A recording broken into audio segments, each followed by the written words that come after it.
It's time to wake up and let the weirdness begin. It's the KVJ Show to start your morning. Kevin is the host, and his skin pigment is whiter than Casper the Ghost. Virginia sounds like this. Nickname Vicious Bee, so don't get her pissed. Jason talks like a spaz, and he loves to talk about Bigfoot and stats. So get ready, here we go. You're listening to 97.9 with the KVJ Show. Alrighty, hello and welcome to KVJ Show.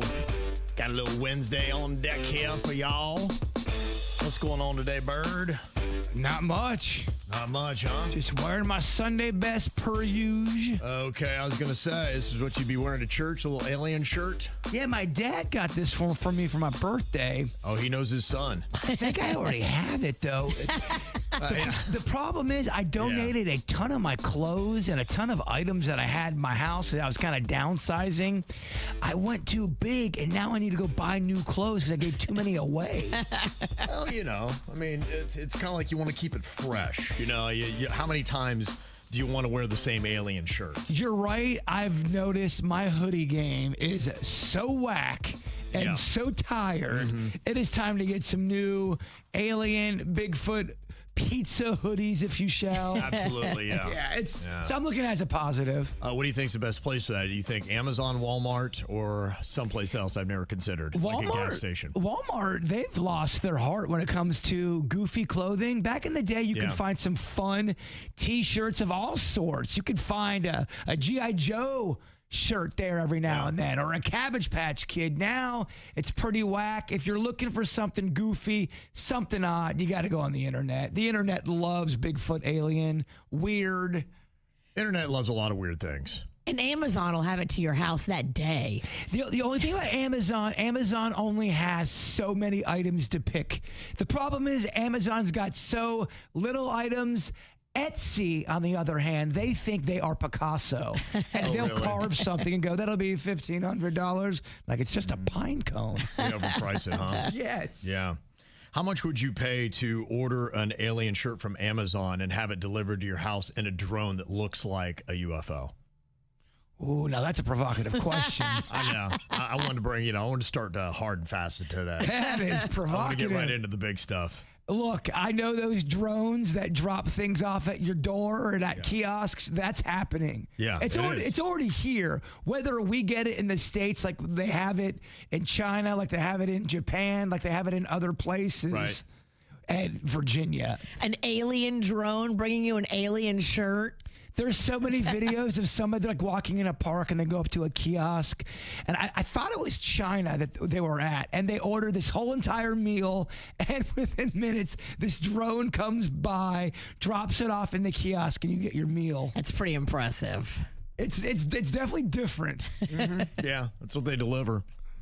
Well, Virginia, you had a tense night in your house last night. A lot of drama, huh? Oh, my gosh. I realized last night that hockey stresses me out more than football. Okay. And my husband's teams stress me out way more than any team I've ever cheered for because he loves so hard and so deep.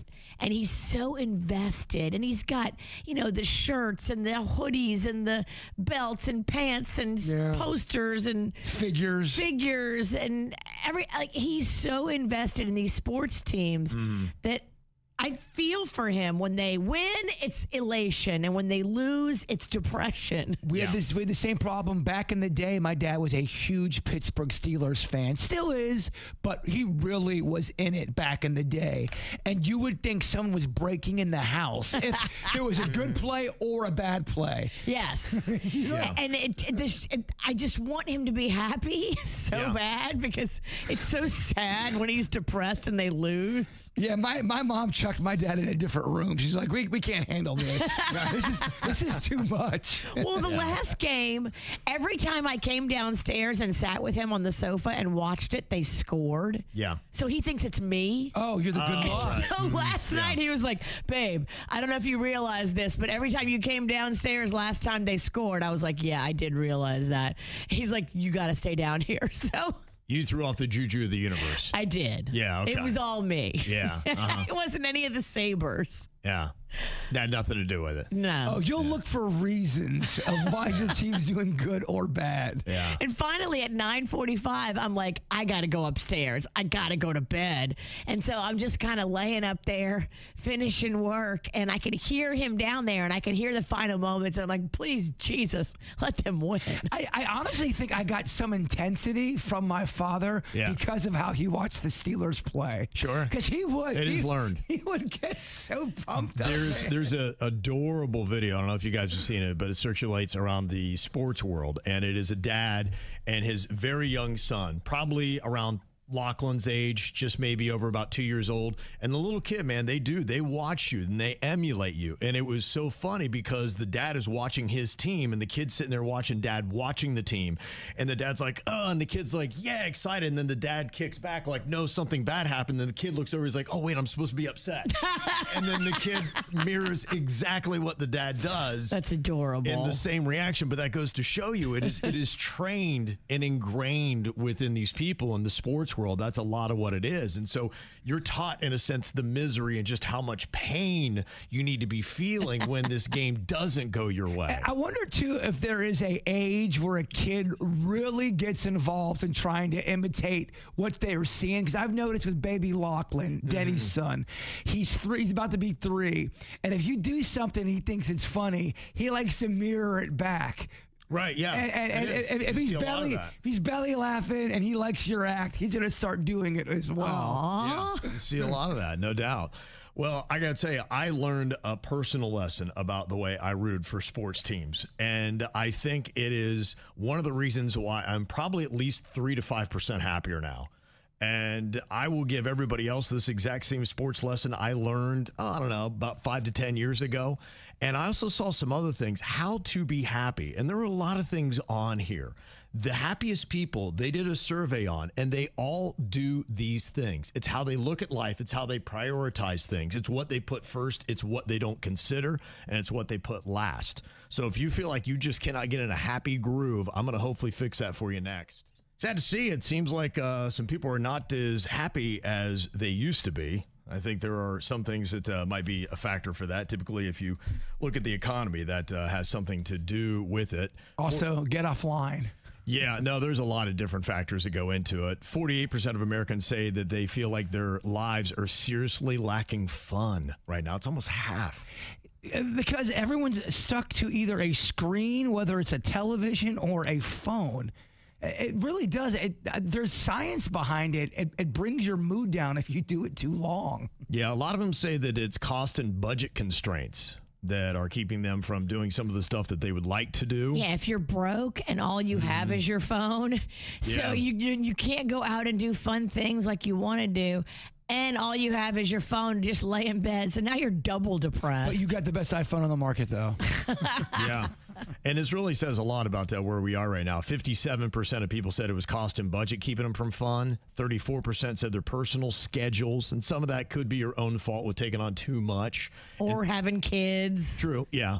And letting your kids take on too much. Yeah, kids suck the fun a lot of times. Well, I think sometimes parents allow themselves to get buried down by their kids' schedules, and they need to manage their kids' schedules, not let their kids' schedules manage them. Oh, You're right. The kids are quietly forming and trying to take over the world. Be careful. I'm telling you.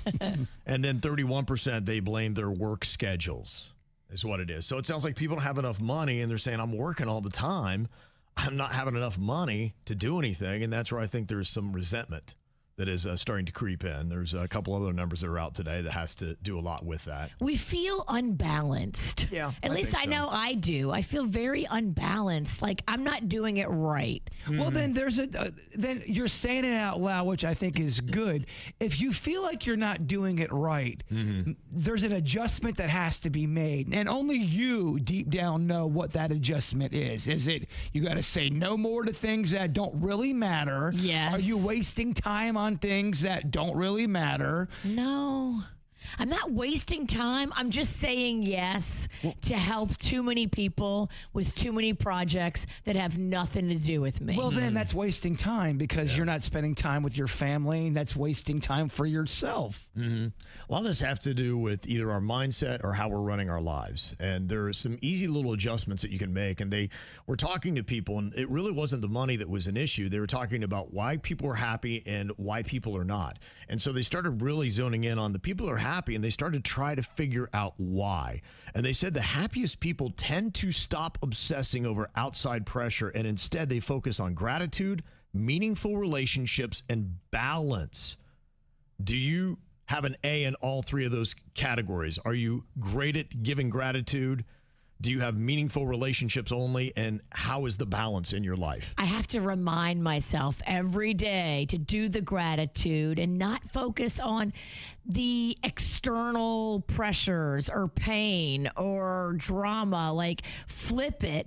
But it's something that, you know, I personally continually have to tell myself to do and make an effort, because my mind goes towards the stressors and the things that, you know, piss me off and the people I want to strangle and the things that didn't work out, instead of flipping it and trying to train myself to go to the gratitude.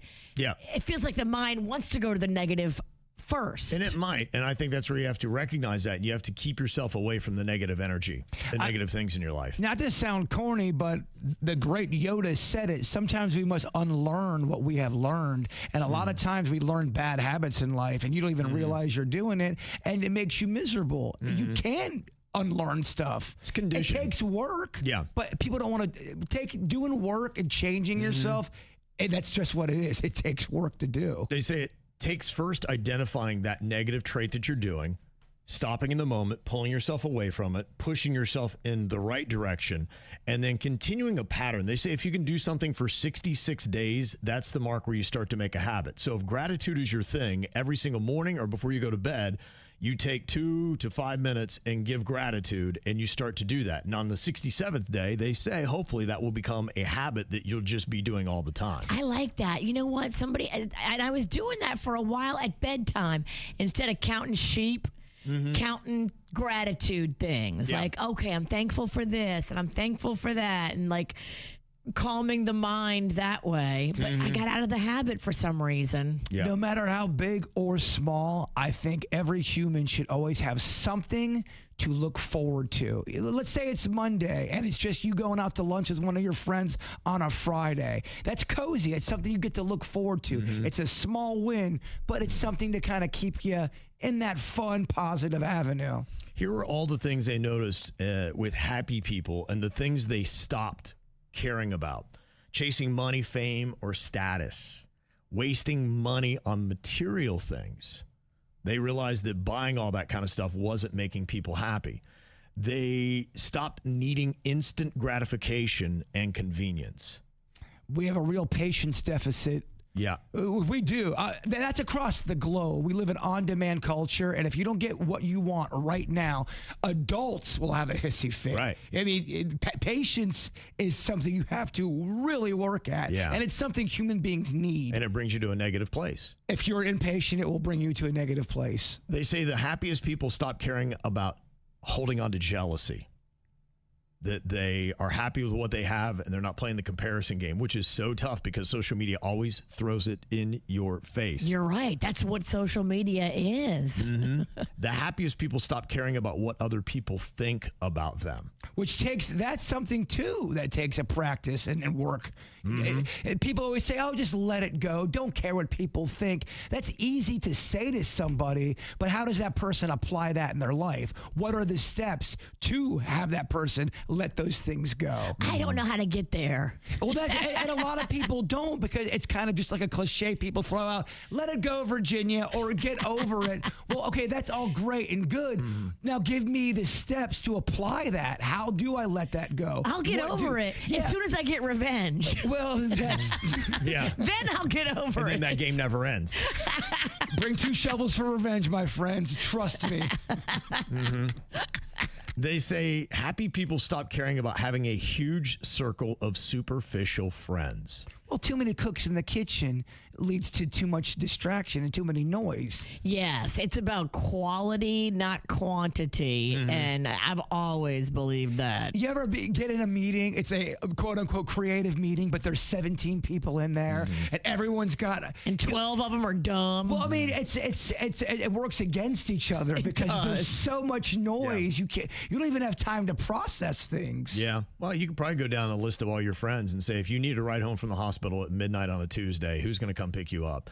And the ones that would be like, no chance I'd even get a hold of them, you might want to start crossing those people off the list because maybe you're investing too much time and energy and money into that relationship that's not getting you anywhere. I love picking up a friend around midnight. There's something going wrong. You'll get all the tea. That's when you have someone's back, man. You go through the fire with them. Happy people stop caring about glamorizing burnout and exhaustion. Yes. As I'm reading this, there's a lot of stuff on this thing that I'm like, yeah, okay, guilty. Well, no one cares if you're bragging about how much you work because in their mind they're going, yeah, I work a lot too. I don't care how much you work. It gets annoying to some people. I worked 19 and a half hours today. Yeah. Good job. All right, cool. Great. Yeah. That's not actually winning. Happy people stop caring about proving loyalty at work by overworking themselves. So you see a pattern here. People that are overworking themselves are not going to be able to find that happiness because their whole life just feels like work. And as we heard a second ago, then you're not making enough money to do anything with it. And you're like, my whole cycle is working to do nothing. And that's really kind of sad and depressing. And Yes. it breeds resentment too. They say happiest people stop caring about downplaying or dismissing their own achievements. Don't be too modest sometimes. Be like, yeah, I did that. That was cool. I'm very happy I did.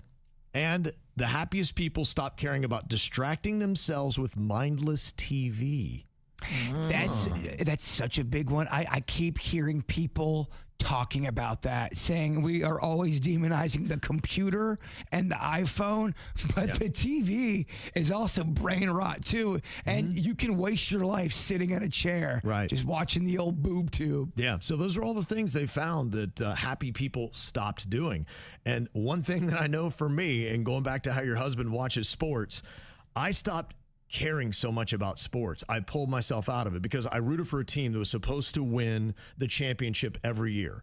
And I was obsessed about them not. Any kind of little strike that kept them from doing that made me sad or angry. And then when they didn't, I was very upset. And then when they did win, I was happy for about 12 hours. And you're like going, okay, we got to worry about next year's recruiting class. I was like, is sports bringing you more joy or more anger and sadness? And I had to have a hard look at myself. I said, now I still watch it and it's fun. I want to see them win. But if they don't, I'm like, okay, life is going to go on. If something's starting to hurt my soul or spirit, you know what I'm starting to do? Back away. Right. And I think you got to recognize that. If you're upset that you're not happy, notice the emotions that you have when you're doing something and start saying, you know what, that activity makes me feel negative, makes me feel bad. It's bad energy, and just stop doing it. You actually can. Because I'm not actually on the team. Right. If I was, then I should take it personal. It's going to be our year this year, Virginia. That might be it. Okay, who do you think is responsible for this calamity? Would it be Jbird or producer Denny's almost now 3-year-old son, Lochlan, who we heard this week did a seat drop on his dad's face? And busted his nose Busted up good. fierce. Yes. Denny's nose was bleeding from the injury, and he had to walk away and take a moment. Yeah. So you got a lot of calamity going around. We are both very bam bam, me and Lochlan. Bam bam. We just really know how to be destructive. Have you ever made Denny's bleed out of his face? And I mean, I've known him for so long. It's had to have happened at least. Not on purpose. Yeah. I mean, I would be heartbroken if I ever legitimately hurt Denny's. You drew blood? He's made me bleed out of my face. He's made you bleed out of yours, right? Yes. And believe me, I took it hard when I made you bleed, Kevin. I know, yes. It just happens. You're going to be on the bird. Eventually, you're going to bleed out of the face. When did I make you bleed? When you pied me? You didn't bleed. You just Dude, I bled in the pie because after we fell off the stage and I was bleeding, we had to get back up on the stage and do a pie eating contest. And I remember I was bleeding, and I'm like, oh my gosh, these people are going to see blood. Please go on record and say it was an accident. It was an accident, and I'm happy it happened. Because I hate when she tells. She tells that story, and then she always forgets the tail end. Oh, and by the way, it was an accident. It sounds like I tackled a woman. I would have it no other way. I'm happy it happened the way it did because it's a great story. I mean, honestly, I wouldn't change a thing either. It's kind of like a badge of honor. Making zero changes. If we handed out badges here for the KVJ show like they do in the Boy Scouts, I'd be like, Jbird made me bleed from my face badge. Yeah. You want to get that one. We should get a shirt. Bird made me bleed. Yes. It's called the scab badge. The scab badge, yeah. I like that. We should start handing those out for different things on the show. I don't hate it. Hey, we'll have merch. That's great. There you go. It's just a scab. And you sew it onto your clothes. We got to start somewhere. We could do stickers. Okay, the ideas are flowing. Jbird barfed in my car. KVJ Scab scabs. stickers is not a bad idea. I don't hate it. Write that down. Yes. What's the matter? I keep playing with this plastic fork, and it's going in the microwave, and it's annoying everybody. It's going in the microwave? Or microphones. Let me just be. Scab on. Okay, so who was it, Bird or baby Lochlan, that fell off the bed after falling asleep? Oh, gosh, I hope it wasn't Lochlan. I'm going to say it is, though. I think that's the tendency. Oh, I'm going to say Bird. Quack!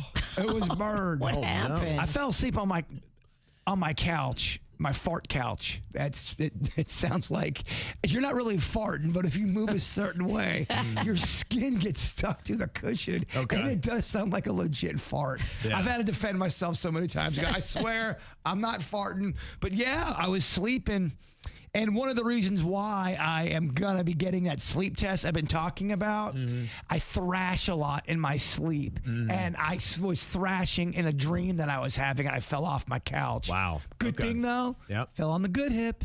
Okay, bonus. I'm looking at the positive, my man. We're going to tear that one up, too. Oh, don't worry. She's on deck.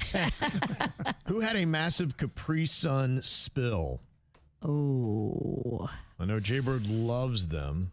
It's a kid drink. It's such a kid drink, but I'm going to go Jbird. Well, you're spilling, and it's a beverage I know that he likes. I'm going to go Lochlan on that one, though. Oh, Kevin's correct. It was Lochlan. It's one of those low sugar Capri Suns. He'd never had one before, and I think the excitement got to him. I didn't think he realized his grip strength, but that thing just sprayed everywhere. Typically, I don't like a beverage where I need a combination to get into. I mean, seriously, we can walk on the moon, we can go to the moon, we can't get a straw that goes into a Capri Sun a little bit easier. Well, he's used to those juice boxes, which can take a little bit more of a squeeze, but the Capri Suns, man, they just go everywhere. So he has a good grip. Yes. Do you think he has a stronger grip than his godfather? I don't know. Come Who on, has that Doc. wag? I'm in the middle of rebuilding the bird. You know, they have that. The you can do the test. Totally. Yeah. Can we get one of those little grippers and give it to Lochlan and Bird? I'm taking a little break from medical tests for a minute. Who got their hand stuck in the couch trying to get the remote? That's Bird. You gonna go Bird on that? Okay. Yeah, I'll say Bird. No, it's Bird. Yeah. What happened?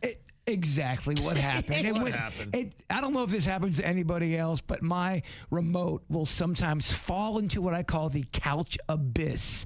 And it's weird because there's like this odd hole. It's like a 1 in a million kind of a shot. But if it falls in this hole, you have to get under the couch as if it's a car. You have to, it's terrible. I'm in a couch slump. Yeah. You've been in a couch slump for about 8 years. Well, thanks for the pep talk. I've been telling you. I'm over here beating up myself. I don't need you to tap dance on my grave. I need to go with you when you buy your next couch. That will never happen again. I don't know if I like going to the store and buying things with you. I went with you to buy the last one, and I was like, I don't think you should get that one. It wasn't fun, Kevin. It was around the clients as well. There was Yeah. like 10 people there. Right. We're bickering, uncomfortable. I ended up surrendering because I don't want the fight to go on. Yeah. So I just picked the couch she liked just because I gave up. And then you didn't like it. You got to spend more. You got to spend a little more. Oh, believe me, that trip was very expensive for many reasons. Lochlan's new thing too is he likes to yell from the other room, "Help! I'm stuck! Help!" And so I run in there, panicked and stuff, and he sticks his foot in the couch cushion and pretends like he's stuck. It's a joke. Ugh, he does Rocco it- still does that he does to it this constantly. day. Yeah. It's a quicksand couch kind of a move. Yeah, he puts his foot in there and pretends like he's stuck, but he shouts like he's dying. Yeah. Rocco still does that to this day. What a weird thing. Yeah. It's not fun. Kids always like to push their parents' buttons. Oh my gosh. And knows it gets a reaction. Because you're going to panic. Well, I'll be washing dishes. I'm drying my hands. I'm running in there, panicked, and he's pretending. It is fun to mess with your parents. My mom would be walking, like we'd be in Winn-Dixie, and there'd be people around, and I'd turn into a British kid, go, "Mommy, please, can we eat tonight? Please feed me tonight." She goes, "Stop saying that. Stop saying I that." haven't eaten in weeks. Mama, I'm starving. I'm quite famished. Who was it that got a brand new mechanical dinosaur? Is that Jbird or baby Lochlan? Oh. They would both love the gift of a brand new mechanical dinosaur, but oh gosh, I think it's Jbird. You're going to go Jbird. That makes the most sense, which is why I'm going to go Lochlan. Kevin's a smart man. I'm not in a dinosaur era right now. I'm in a Superman era. Lachlan's very much in a dinosaur era. Okay. All right. I got a couple dinosaurs for him, by the way. That's awesome. Yeah, for his birthday, people have been giving us gifts and stuff, so he's going to get just a box of dinosaurs. Nice. That's one of his gifts. Perfect. Have at it. And who flipped over a brand new plate of pancakes while telling a story at IHOP? Was that Jbird? Was that Lochlan? I'm going to go Jbird on that one. Why would you go with me, Kevin? Just out of curiosity. Tell a story. I've seen you really get into it. You get animated when you tell something. You being at an IHOP makes perfect sense. You were probably drunk. And I was Everything adds up. I'm not drinking right now. So that's what makes it worse. I was sober. Who goes to IHOP sober? It was in the daytime. But you're right. If it's at nighttime, you're usually drunk. Even worse. Yeah, I know. People don't have to send me any more emails. I am aware that I talk with my hands. Okay, so that was Bird that did that one. Definitely. Yeah. Well, we got a couple here that needs a little help working out a silly standoff. Now, the wife is blaming the husband here. She said that after turning 40, he no longer said that he needed to tend to his back hair. He said it's something that is natural and is too hard to stay on top of. Now, I'm not a fan of getting intimate with a grizzly bear, and I tried to persuade him otherwise. When I was unsuccessful, I then decided, you know what? I'm going to stop shaving my body hair too.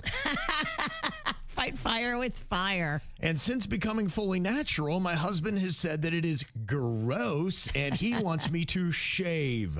I told him that I would shave my body when he shaved his. For some reason, he thinks that a man with back hair is different than a woman with leg and armpit hair. He says it's gross, unattractive, and now he's claiming it's changed the way I smell. But I shower every day and I use deodorant, so I don't buy that at all. I believe you need to put in every effort to make yourself more attractive to your partner, even if it is inconvenient and possibly even uncomfortable. My husband thinks my stance is a false equivalence, but I believe it is exactly the same. Is it wrong for me to refuse intimacy until he shaves? We have always said that this is a dangerous thing to do in relationships, where you are playing this game with things like that, because then it does start to lead to resentment and it actually jeopardizes your entire relationship. Oh, you're not going to shave? Well, guess what? I'm not wiping my butt now. Yeah. It does. It turns into a war, Virginia. Or I'm going to wipe my butt with your face towel. It turns ugly. We don't want this. Yeah. It's pretty silly. And, you know, it is kind of interesting as we do wind up texting with people and having conversations that some people in these relationships, I would just, if I were talking to them, I'd be like, how do you think this is ever going to lead to a happy marriage? And yesterday, the texting I had was with a mom who was just talking about how her husband really doesn't ever unload the dishwasher or do anything with it. And she's like, well, I take care of you and the two boys, and it doesn't seem like it's anything you ever do. And he's like, well, I work. And so when I come home, I don't want to do any more work. I was like, to me, that's a very dangerous attitude to have. And yet some people take these positions in relationships just like this guy is doing.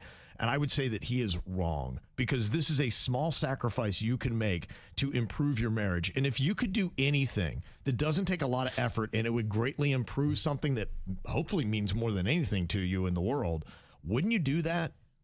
The problem is, though, when you get one-sided, when it comes to relationships, you're only hearing one side of somebody's perspective. And I've seen this happen in real life, where I've seen somebody talk about somebody else and everything they're doing wrong. And then I got to see that person, and they were not the one doing things wrong. It was the other person complaining. So it's tough sometimes to say the dad or the husband was a jerk just because you got one side of something. We don't know what's really going on in that relationship. But if you're judging this on the face value of what we know, and if this is the true story, and that's the only thing we can comment on because we don't have anything that might be happening. Sure. If we had him on, maybe he would say something else. If this is it in face value, then I would say, dude, have her help you shave the back, and you both tend to your own gardens, and then you guys will be the way that you want to be.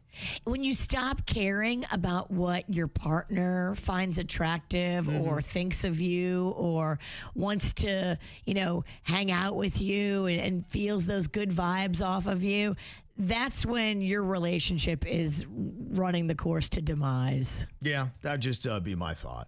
So as far as that goes, and usually the person who thinks they're going to win, they send us the email. You know what you can do if you hate his back hair and he hates shaving it? Get him back laser. You can get that laser hair removal on his back, and it'll take a few sessions, but then it'll be gone forever, and then it won't be anything that you guys have to argue about. It's true, and it only feels like you're being stung by hornets for 35 to 45 minutes per session, and you have to do like 12. It's not hornets. It's more like bumblebees, but yeah, I see your point. Easy little walk in the garden. This is very Squid Games. You're right, Virginia. It's one of those things where it is a mind game, and we got to see where society goes on this. Now, here's the scenario. Everybody in the world has to take a private vote that nobody will see by pressing a red or a blue button. Okay, I'm going to make a red and blue button just for fun. If more than 50% of people press the blue button, everybody survives. So if we all just did that, we'd be good. But do you trust everybody? Because if you don't trust in humanity and you think people will try to save themselves and we get to less than 50%, only the people that hit the red button will survive. So are you trusting on the humanity of people to vote that we all live? Or do you think that we're more sinister? That's really what this says. I think most regular, normal people would hit the blue button. But I think that we are finding out in this country, the elites would hit the red button. It all depends the situation you're in and how badly are you backed into a wall here. I think it's what you think of other people and you think of humanity as a whole. Do you think humanity is ultimately good, or do you think that it's very self-centered? I think it's ultimately good by and large. Yep. But there are definitely factions of the most powerful people in this country that would definitely hit the red button. I think it's really good when you meet somebody in person, and as soon as I see it on social media or the news, I'm like, yeah, this place is going to hell in a handbasket. Yeah, I hear you. So it's your overall outlook in life. And when they did this actual blind test, it goes 58 to 42%. The people chose the good. They chose the blue. Thank goodness. But just. Now, when you could see how the voting was going, which is what we did on KVJ TV, that number now jumps from 58 to 76%. 24% of people, even though they know they're losing, are still voting for themselves. That's kind of where we are with it. Now, this is another thing that I saw, and I'm curious how you would rate this gentleman that I saw. Because I think we would all be frustrated if we were on a 2-lane highway. You ever seen that where you have the passing lane and then you have the slower lane? Yeah. There are two huge semi-trucks, and they're going the exact same speed, which is basically just the speed limit, but yet one won't pass the other. And so you're starting to get this huge line of congestion in the fast lane of all these cars that want to pass. But for some reason, this semi-truck is just lollygagging along in the fast lane. So this driver goes on the right berm, passes the semi in the right-hand lane, goes in front of that, gets in front of the semi in the fast lane, and then slows way down to about 10 to 15 miles under the speed limit. Oh, war. This is war. Forcing the semi driver to then finally get over to the right-hand side of the road, and then he speeds back up, and that whole line of congestion then starts passing the way it should. Now, they were playing the song, "You're a Hero," underneath as this guy was doing this. But again, what he's doing is very dangerous. So how would you rank this guy? Would you say that he is a hero or a heel for doing that? I mean, he is trying to do something for the good of the people behind him, but I've also seen video of it going the other way, where he goes to pass on the shoulder or goes to pass illegally, and then something is there that he didn't see and hits it and causes a big wreck. Sure. So you got to be super careful when you start breaking laws to be the hero. And sometimes in life, it's a fine line between hero and heel. You're right, it is. And this really, could be one. It's really just an inch here or an inch there that determines heel or hero. Because you could look at this driver and be like, you are unnecessarily jeopardizing all these lives. And if you cause any kind of accident with this semi, then a lot of the cars behind you that you're trying to be a hero for could actually wind up in a life-challenging accident. It worked out, so he's going to appear as a hero. But if you really break it all down,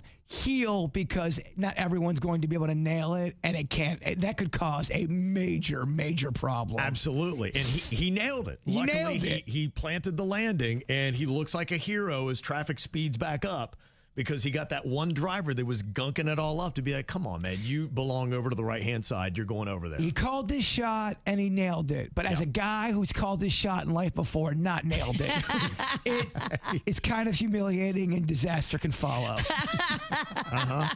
Okay, people are watching it right now on YouTube on KVJ TV, and 59% of people who can actually see it as well say he is a hero. 41% say he's a heel. It's the KVJ Dirt of the Day. It's the KVJ Dirt of the Day. Virginia, take it away, because you know we need that Dirt of the Day.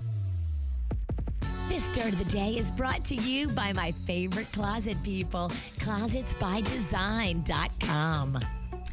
Well, yesterday, prosecutors were really trying to get at Tiger Woods' prescription drug records.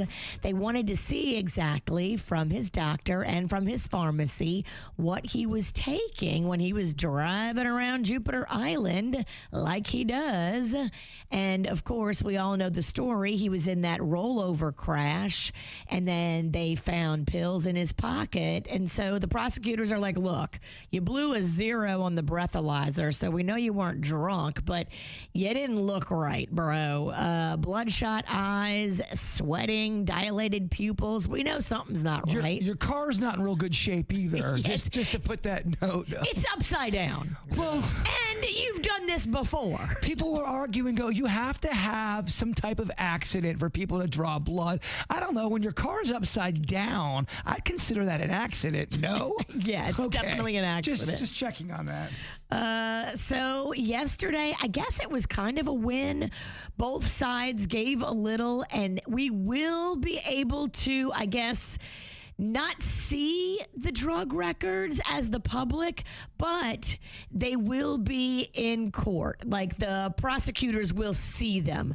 They have the records that will be January through March, including the day of the crash, including prescription details, dosage information, refill history, all the warnings that, Tiger should have seen when he was taking the medication that tell you, don't drive your car, dummy.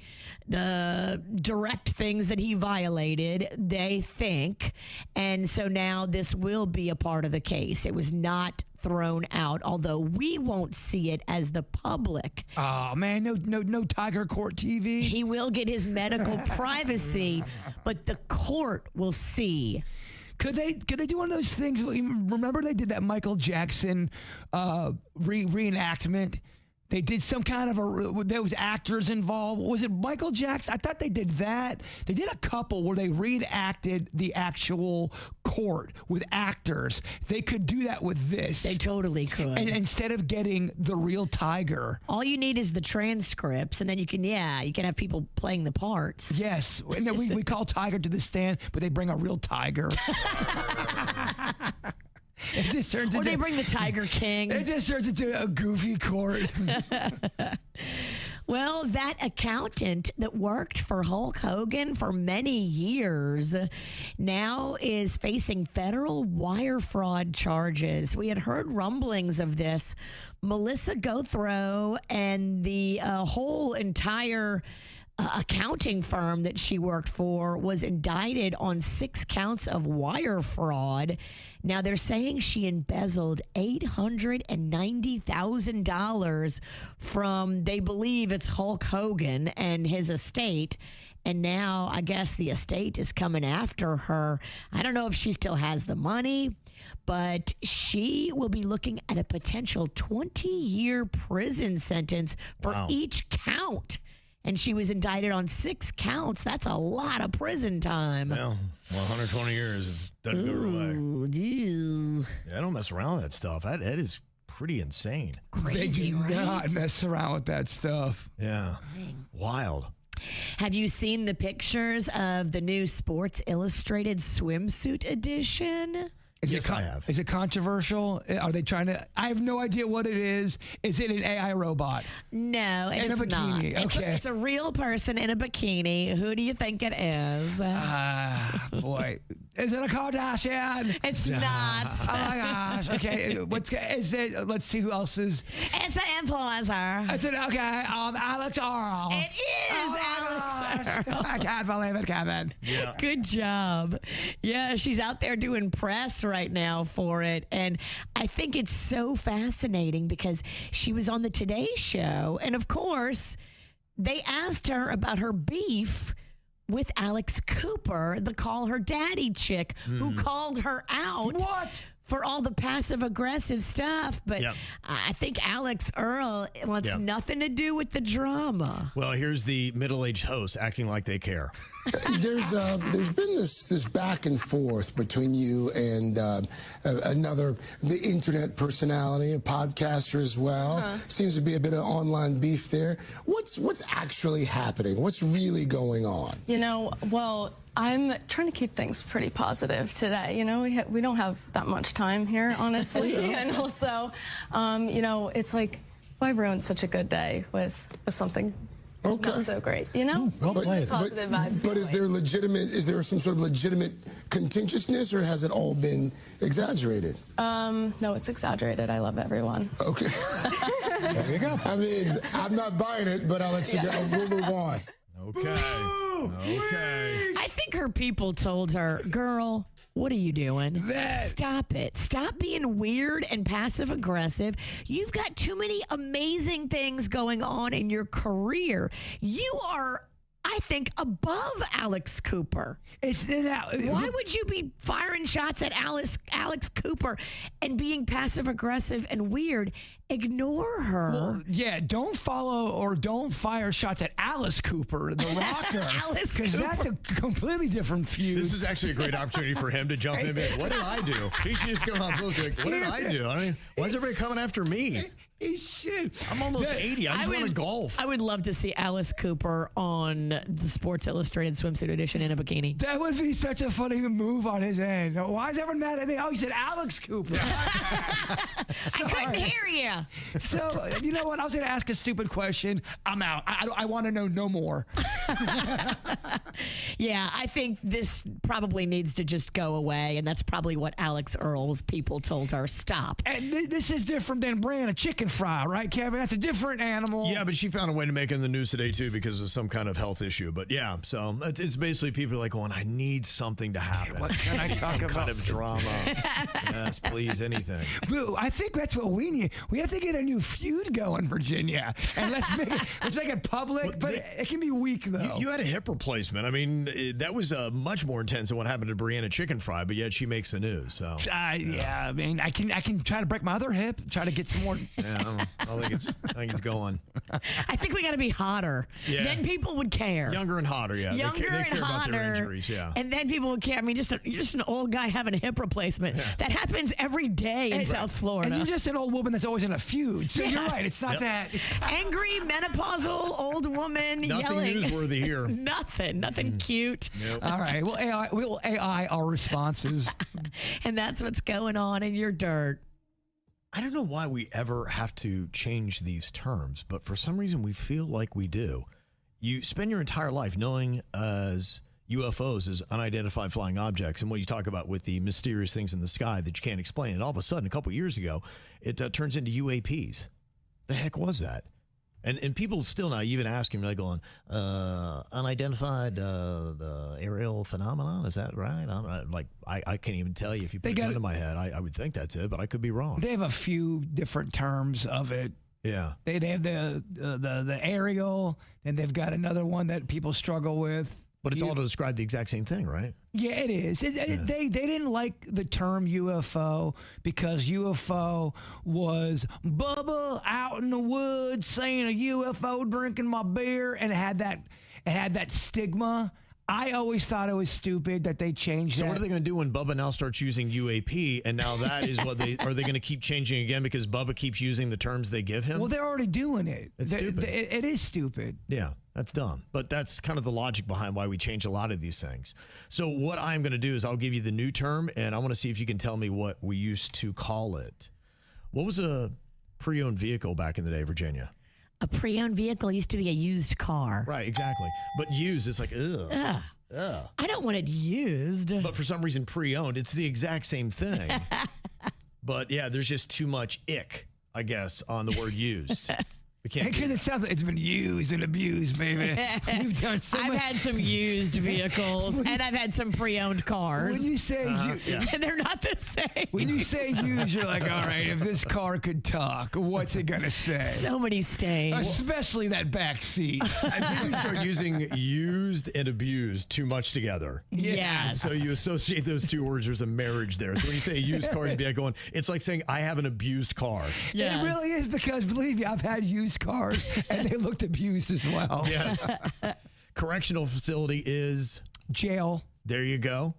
What is a sanitation engineer, Virginia? That's a garbage man. Yeah. What about an unhoused individual, Jbird? Homeless person. That's right. And if somebody has transitioned, what's going on, Virginia? There's two here. Transitioned? Yes. Transgender? That would be the one way. But they also now use it, instead of saying somebody's dead, they feel like it's so insensitive. You can't be going, yeah, your husband is dead. They will come out and be like, yes. He's unalived. No, he's transitioned. He's transitioned. He's transitioned. If a doctor comes up to me and says any of my family members or friends are unalive, I'm going to... I'd be like, dude, we are not on YouTube right now. Exactly. I go, drop the You'll be TikTok okay. act. Okay? Take me with them. Yeah, please take me. You'll be okay. I'd like to go with them. How do I get in this unalive line? Yeah. Transitioned is the softer way of saying that your husband's dead. Oh, wow. Mm-hmm. But then if somebody's transitioned out, what's happened to them? If they've transitioned out, they've ended that chapter of their life. They're moving on to the next thing. They've transitioned out. Think about it, a job. They got fired. Yep. That's what that means. Yep. So we didn't get fired in Miami. We got transitioned out. Exactly. It sounds so much better, doesn't it? You can tell somebody, yeah, so we were transitioned out of Miami. We got fired. No, we got fired. In fact, I think we got fired 3 different times in Miami. Publicly. Yeah. Now they'll say that somebody misspoke, but we used to say that that person was... An idiot. Okay, could be. Or someone misspoke. They stuttered. They were wrong. Go with lying. Lying. No. Which to me, No. they're not. These are false equivalents because misspeaking is not the same as lying, but they try to soften it all up now because lying sounds too harsh. Now it's like, I'm sorry, I misspoke. Well, no, you're a liar. I'm going to call you a liar. It needs to be harsh if you're a liar. They should say, I'm sorry, I lied, but no one is that. How often has you ever heard that come out of somebody's mouth? They'd be like going, you know what? Yeah, I lied. They don't say it. They'll be like, I'm sorry, I misspoke. And you're like, no, you didn't. You lied. You lied. You lied. You did it with intention Right. and purpose. I was sleeping with the waitress. I misspoke. No, you were lying to me. Yeah. You were sleeping with her. Now we say that someone is differently sized. Back when I was a child, what did we say to that person? You are... Fat or lard money, or you have... Yeah. Yeah. They're fat. Yeah. Or portly. Or I don't know how I would have felt if the big one. Kev, you're just differently sized. I get It is a sweeter way. I don't know. Anyway, oh, you're so hefty, or you're so... I'm like, don't call me hefty. I don't like that. It's not lovable. Hefty. And this one's unbelievable. If somebody says, now you're chronologically gifted. That means you're old. Yes. Chronologically gifted. What? What? Chronologically gifted? That is absolutely insane. Yeah, it's nuts. The military does a lot of this because there's so many negative connotations with attacking somebody, being violent, and causing death. Code red. Yeah. So if you say you have collateral damage, that actually means that you've killed civilians in war. Oh, dang. Mm-hmm. What would an intelligence asset be? A spy. Yeah, very good, Virginia. And if they do enhanced interrogation techniques, what are they really that's doing? waterboarding. Torture. You are getting tortured until you give us some answers, buddy. No, we don't torture anybody. We use enhanced interrogation techniques. Get your head in that water. Yes, we're going to enhance your drowning. Do you guys know what car ranch is? And would you eat it?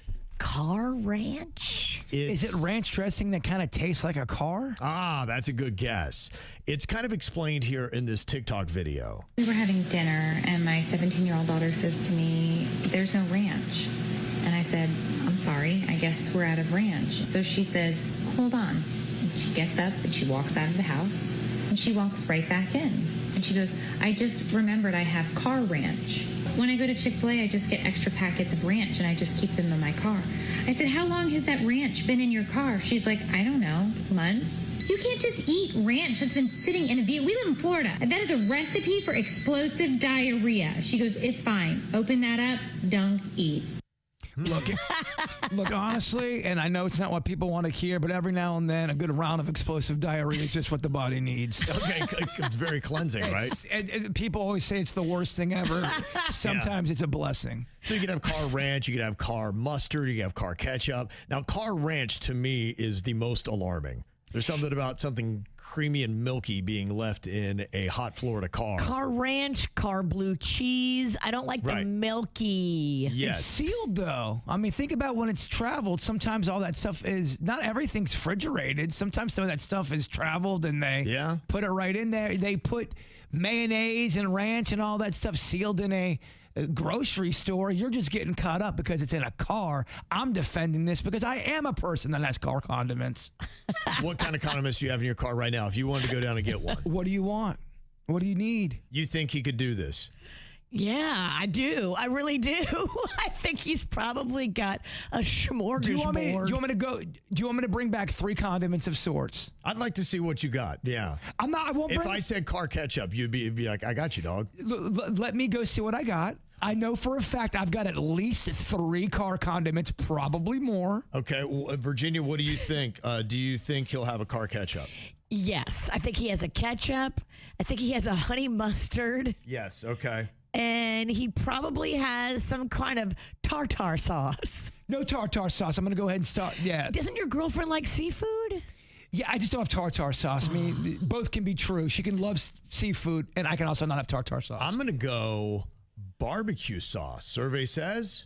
Look, Kev, to be quite honest with you, sometimes I don't even know what kind of sauces I have. Okay. I do know that I've got a smorgasbord of them because I travel with sauce. Did you bring in all those bags of birthday foods we gave you? Okay, good. Yeah. I stressed so hard because Friday night I was laying in bed and I was like, oh no.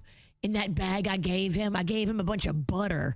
Like, oh, please, Lord, tell me he didn't leave the butter in his car in South Florida. 3 things I never lose. I never lose food. Okay. Unless I leave it on top of my car and drive away. But typically, I never lose food. I never lose a action figure gun. and I never lose weed. All right, I'll be right back. Yeah, okay. I want to see what car condiments do you have right now, and what is the shelf life? Because something you might find in your car, you may say, I don't know how long that's been in there. And do you still say, yep, not a problem? Are you scared to consume it, or do you just with reckless abandon suck that sauce down like it's nothing? Yeah. You know, I can't really throw stones because I occasionally have car fireball, and I've sucked that down. Microplastics. Did you know how old it was? And you're right, because if you left it in your car and it got hot, then yeah, that little plastic bottle that it's in, and you do so much to avoid those, unless it comes to alcohol, right? Unless it comes to alcohol. Yeah. Then you. I have standards. Yeah. Look, desperate times call for desperate measures. I'm not going to eat car ranch because it's in a plastic cup. Yeah. But I will drink car fireball. Gotcha. Okay. Yeah. It's all making sense now, I think. No, it makes no sense. Okay. I want to see what people say on YouTube. We got a poll up right now. Do you eat condiments you left in your car? And how many do you think Jbird will be able to come back upstairs with? I'm going to go with 3. I got them for ketchup, honey mustard, and barbecue. I think it's going to be more than 3. Wow. I really do. Okay. All right. Maybe I'm going too timid on this. Now, there's interesting comments on what people have on this. One text I got says, think about the fact that those ranch packets and other stuff, it's transported in trucks all across the country, all types of weather. Then they sit on shelves, unrefrigerated in stores. Some of those stores, like bodegas, don't have air conditioning. A ranch packet sitting in your car is never going to kill you. So what is the big deal? That's their thought on it. Now, somebody else said, I would never do anything like that unless it was maybe hot sauce from Taco Bell. For some reason, they don't feel too bad about hot sauce. I almost feel the same way about mustard. But why would ketchup be any different than any of that?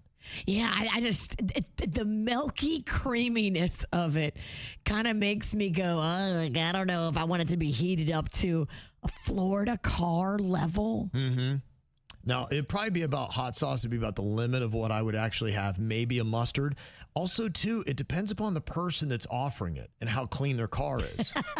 If they have a traditionally clean car and it looks nice and they have them in there, I figure it's pretty fresh because they're always cleaning out their car. If they have a nasty-ass vehicle and it's so dirty and they're offering me a condiment package out of their vehicle, I'm like, nah, I'm probably going to pass. It does matter who's serving the car ranch. Yeah.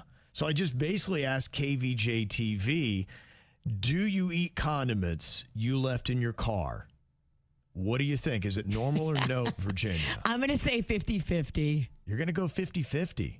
Not even close. Really? 82% of people are a no. Wow. Overwhelmingly, people are like, I am not going to do that.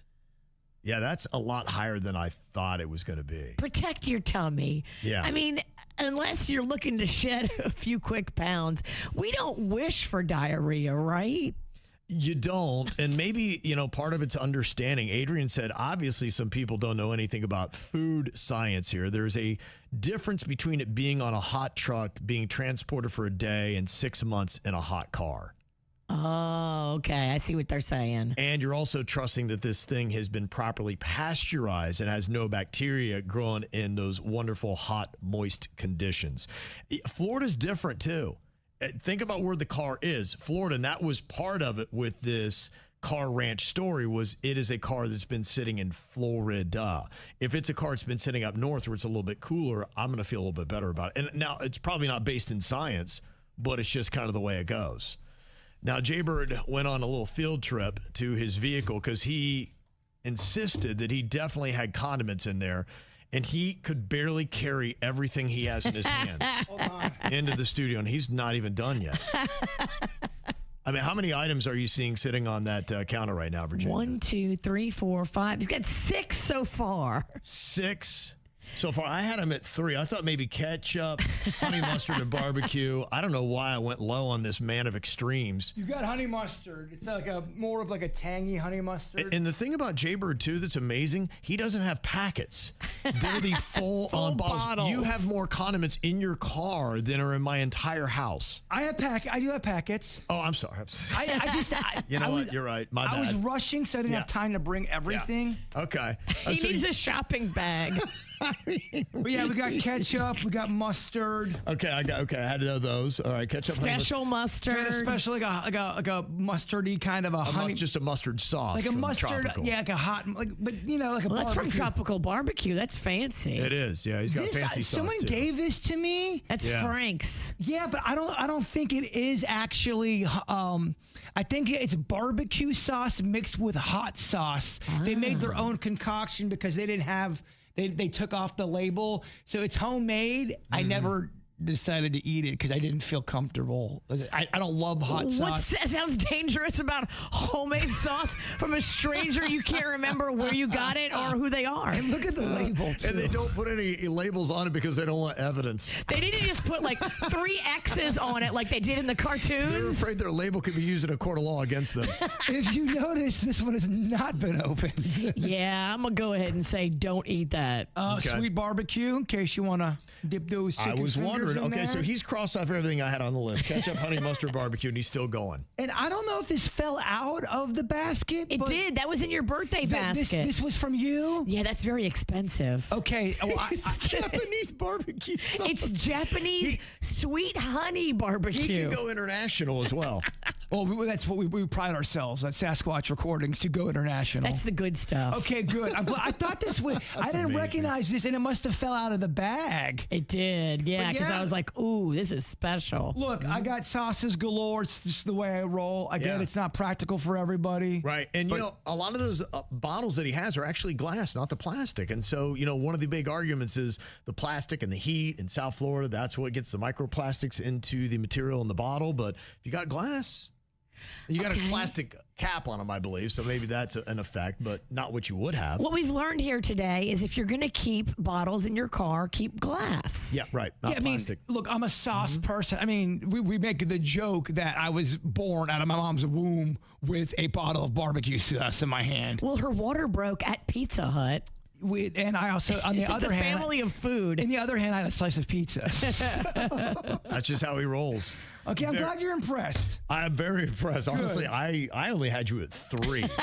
And look at that. The bar he jumped over, he came in here with like 8. I want that credit for that mild sauce from Taco Bell, please. He does have it. Yep, put another one on the board. Thank you very much. Yeah. Now, is this a normal or a note just to even have the car condiments? It's not. Yeah, I Almost figured. equally high. 88% of people do not have condiments in their car right now. Yeah, keep in mind too, I'm a different kind of cat. Things I do in my personal life. I've got snack pack shows. I'm always doing vaudeville. I always got props. I'm like the low budget Carrot Top. Gotcha. There's always something going on in there. Although I'll never starve in my car. It's true. You could survive for months. That's true. It'll be fine. we'd be just fine. They give up like 8 months and be like, you know, he's going to be fine. He'll find a way. He'll make it. He's okay. I'm gone for 8 months. This guy's gonna be so skinny I come back fat. It's amazing. He put on weight in his car. Oh, chicken nuggets under my seat. I was lost in the woods and I gained 30 pounds.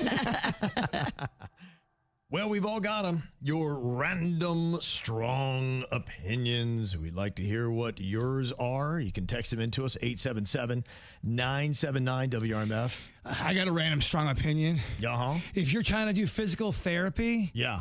that Taylor Swift song is one of the best songs to ever do it to. I've noticed that. Yeah, it's kind of your routine. You were actually doing a full body thing where you're kind of moving, shaking your hips, and you're also lifting condiment bottles. Got to start off small. They're my new weights.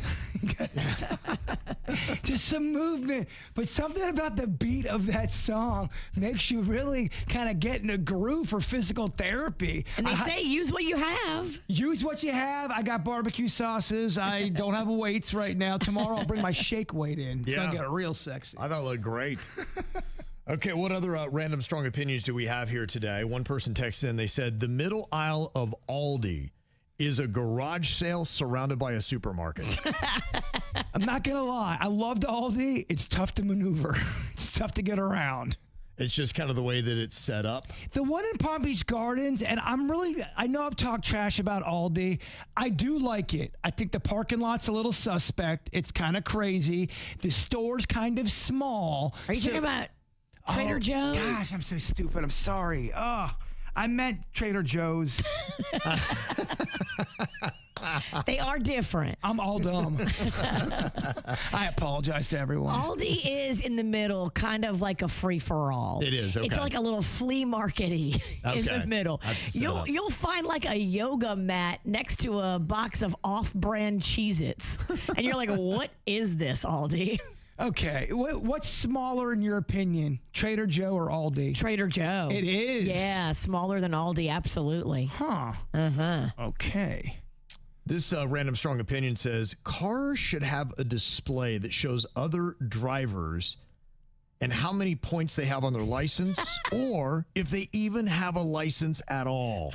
Almost like you have a score. If you were playing a video game, you could look over and you're like, okay, this is a good player, or oh my gosh, this is the worst player out here. Steer clear. That person's at a 47%. Leave me alone. We do not want to be next to them. I don't know if I hate that. I would love, if you could do that, if they had a way to have the car rating on a digital plate on the back of and you would rate drivers. Are they an A, B, C, D, F?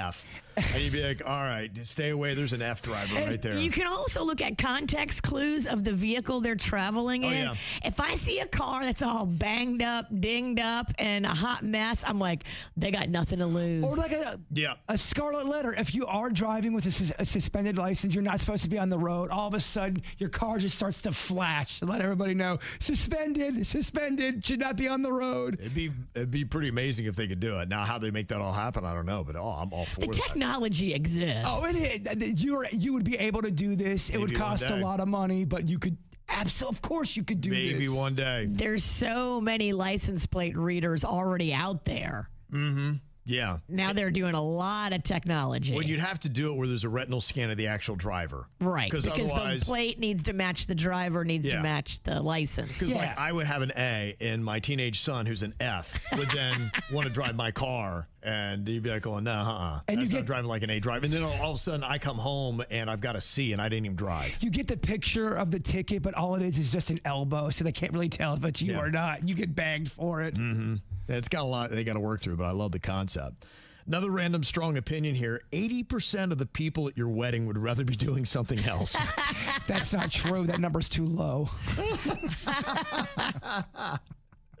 That's why you have an open bar. Otherwise, nobody would come. There are some couples that know this. They know people don't want to be there, and they do. They try to make it a little bit more fun for the people in the crowd. I respect that. You got to add things that are amazing, exciting, whimsical. You got to add things that are entertaining and delicious. Otherwise, people would not go. Even though you probably didn't want to get married your first round, you at least brought cheeseburgers. People walking around with McDonald's cheeseburgers. There was fun things within the wedding that made people go, all right, I love that. Fun layers of whimsy. Mm-hmm. People who clap when the plane lands should board last forever. People really hate that, don't they? I guess they do. They really hate the fact sets that people off. I don't know if I hate it. I'm not mad. I'm not clapping either, but I'm not mad at the clappers. You think it's corny and cheesy, but I don't know. I think corny and cheesy sometimes has a place on this planet. I mean, if there was such a delicate landing that we landed and I barely even felt it and it was like a glide and I was like, whoa, that was special, then maybe I would clap. But if it was just a basic, normal, da-dunk landing, good job, we made it safe. You're doing your job, yeah. Yeah. I wouldn't lead the clapping, but it would take one other person to start clapping. Because I'm a rah-rah guy. Right. If I see someone start to clap, I'm like, yeah, all right. Okay, well, what about this? You take an Uber, and they get you safely to your destination. Dude, that was amazing. Thank you so much. Thanks for getting me here alive. You wouldn't believe how some of my Uber rides end. Yeah. Very bizarre. Oh, even more weird than the passenger clapping. Kevin, it's ended with me singing with the Uber driver with a guitar for about 4 minutes. And then he tells me he wants to sing his original. Then I have to figure out his chords, and I don't. And it's awkward. He's like, no, you're doing it wrong. I'm like, well, I don't know the song. You're blowing it. Yeah. Like, can I just go home? I really got to pee. And a random strong opinion based on what we've been talking about this morning with condiments. This one person, they texted and they said, ranch dressing actually ruins more foods than it improves. Wow. I used to be a ranch hoe back in the day, and I like a ranch when they add something to it. Like there was a barbecue ranch that a restaurant serves. It's next level. Now you give me that runny Wishbone ranch. Gross. How's Wishbone even still in business? It's cheap. Oh my God. People got bills. Especially now. Yeah, I guess Give me that Wishbone, baby. Wishbone or Marie's? What are we going to do? Oh, Marie's, you got to take out a loan. Marie's is pricey. Oh, if you're getting Marie's, you're living the good life. The only time you can get Marie's is when it's on BOGO. And sometimes it does happen. It does. It's rare. It's very rare. It's the KVJ Dirt of the Day. It's the KVJ Dirt of the Day. Virginia, take it away. Cause you know we need that Dirt of the Day. This Dirt of the Day is brought to you by my favorite closet people, closetsbydesign.com. Well, remember that crazy story about Beyonce's unreleased music being stolen from an SUV in Atlanta? It was a rented Jeep that her team had, and they had a bunch of computers and a flash drive containing unreleased Beyonce music, and everybody was like, oh, wow, this could be really bad. Well, they tracked down the guy that did it, and it's so funny because he goes by the name of like the Thief King of Atlanta or something. What? Yeah, like, all right, well, we kind of know how you've lived your life. He prides himself on, robbing and stealing, and this is just what he's done. And so they got him because of surveillance video. A lot of these parking garages have surveillance video. They have footage of him breaking into the Jeep, and they've been looking for the stuff. They can't find a lot of the stuff still. They don't know where it is. The only time parking garage videos don't work is when someone's breaking into my car. It's weird. Like, Mr. Pettit, we have every angle except for your Jeep spot. Everything but the information you need. So that guy is facing a considerable amount of time. They originally gave him the offer of a plea deal. He turned it down, but he got 2 years through the new plea deal that he did decide to take. When they showed him the video footage of him breaking into the Jeep, he was like, all right, y'all got me. I hate when they show the criminal the footage and it's clearly them, and sometimes they're wearing the same outfit in the interrogation room as they are in the video, and they still have the nards to tell them, nah, it's not me. You're wearing the same shirt, you're like, sir. Dude, you're wearing a Bart Simpson shirt in the video, and you're wearing it again right now. It happens so much. It does. There was a weird moment on Watch What Happens Live between Andy Cohen and Lisa Kudrow. So I know exactly what she was trying to say to him. She was questioning the authenticity of a lot of these Housewives franchises, that they contrive their drama, they write their scripts ahead of time, they plan it out. It's not real? And they try to say it's real life drama when it's not.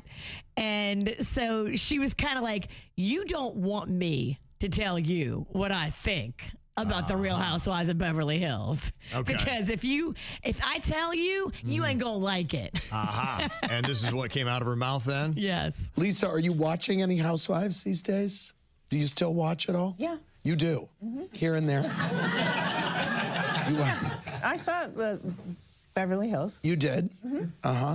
And what did you think of the more You don't want me to discuss it. You don't? I No, don't. You don't want me to discuss Oh, I don't. I'll tell you right now. All right. Okay.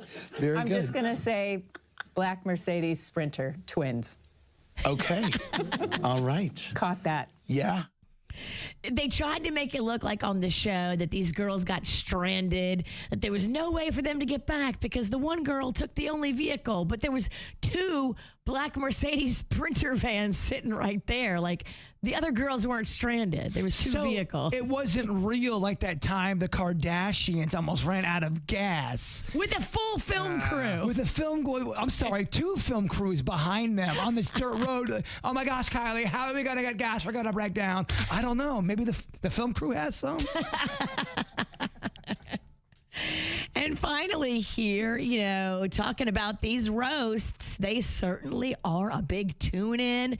We all watched the Tom Brady. Now everybody's still talking about the Kevin Hart. I saw a good half of it. I watched half of it. I saw some good clips. I mean, I think, everybody brought it. I do think everyone did bring it. My only thing with some of the roast is they go on so long to a point you almost hear some of the same type of jokes, and that's got to be tough if you were a person that's, I don't know, ninth on the dais. Well, you have the same subject. Yes. You're going to have some of the same jokes. And they talk about that. They'll be like eighth or ninth, and let's say Nikki Glaser goes second, and she says a joke, and it's very similar to they're going like this on the scratching it, and now they're thinking, do I do this backup one? So it's kind of, you almost want to get it over with quick. You're right. If I was a roaster, I would want to go one or two. Totally. And then you can chill and relax. Going last would be brutal. A lot of people are speculating who the next roast could be about. And apparently Netflix is saying they would love Will Smith. He won't do it. If he did it legit and it was unsanitized and they really went for it, and I'm talking Jada gets up there, everybody gets up there. People are allowed to come for Jada. There's no way he would allow that.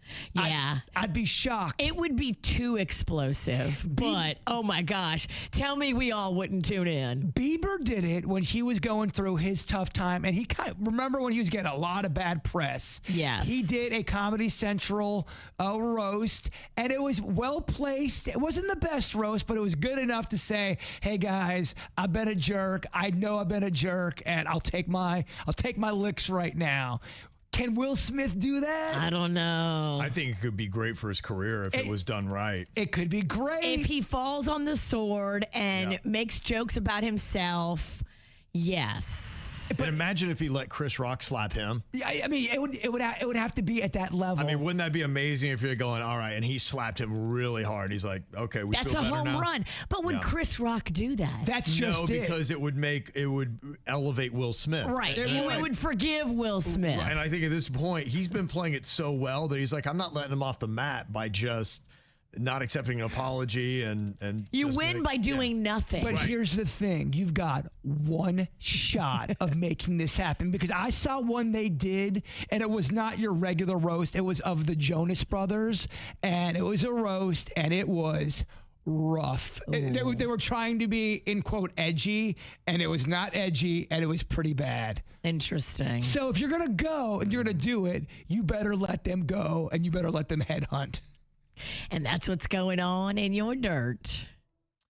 Well, we got a little Mad Mama drama going on here. How do you handle this situation when you love your daughter-in-law and you find out that your dirtbag son is cheating on her? That's exactly what's going on here. Her son's 22, and she said, my son is cheating on his pregnant wife with a coworker, and it is tearing me apart. Says, I adore my daughter-in-law, and she absolutely does not deserve this. She stood by his side through cancer treatments when most people would have run. Oh, my. She loved him when he was at his weakest. I've confronted my son multiple times, but he either shuts down or tells me it's none of my business. I didn't raise him to treat women this way, and I'm honestly ashamed of his behavior. Every time I see my daughter-in-law smile at family dinners, I just feel sick because she has no idea what's happening behind her back. Oh, damn. As his mother, what am I supposed to do when he refuses to listen? Do I protect him and stay quiet, or do I tell the pregnant woman who feels like a daughter to me the truth? I mean, if this is really how you feel and in your heart you have allegiance to her and you're so upset with him, there's ways you can anonymously tell her what's going on and keep your name out of it. Oh, I don't care if my son's 21, 22, 23. If I see him acting a fool and a dirtbag like that, I don't care how old he is. We are going to have a very, very honest conversation about how I am viewing him, what he's doing, how less of a man he is acting, and how wrong he is. And I would constantly be telling him all of those things if his behavior didn't change. And then if you see him wrecking what's going to be something that's going to be beautiful, go, how would you feel if I told your wife what's going on? You're putting me in a terrible position. As your father, I know what you're doing, and I don't want to be in that position, and I don't protect cheaters. Now, the one thing is how this mom found out in the first place, whether it was she snooping or did she stumble into something and she just found out by that. But I don't think you should ever compromise your own morals. And the fact that you went to him and told him several times, I don't like this, I'm going to give you a chance to do it. I've got nothing wrong with the mother-in-law blowing up the spot and saying, look, I raised you better than this. You better show me that I did and do the right thing, because this is the right thing. Is to let her know. And how sloppy is his cheating that his own mother found out? Like, well, it's a matter of time. And he's 22, so he's young, but he's at that age where he's young and dumb, but he thinks he knows everything and he's slick. And yeah, I mean, to me, when it comes to cheating, I don't give a crap how old you are. Cheating at any age, you can, you're young, you're about to be a father. Suck it up, buddy. Let's go. You know what's up. You know what's up. You're 20. You're an adult. I know people have this whole thing. 22, you're still a kid. Not by the law. 22, you're an adult.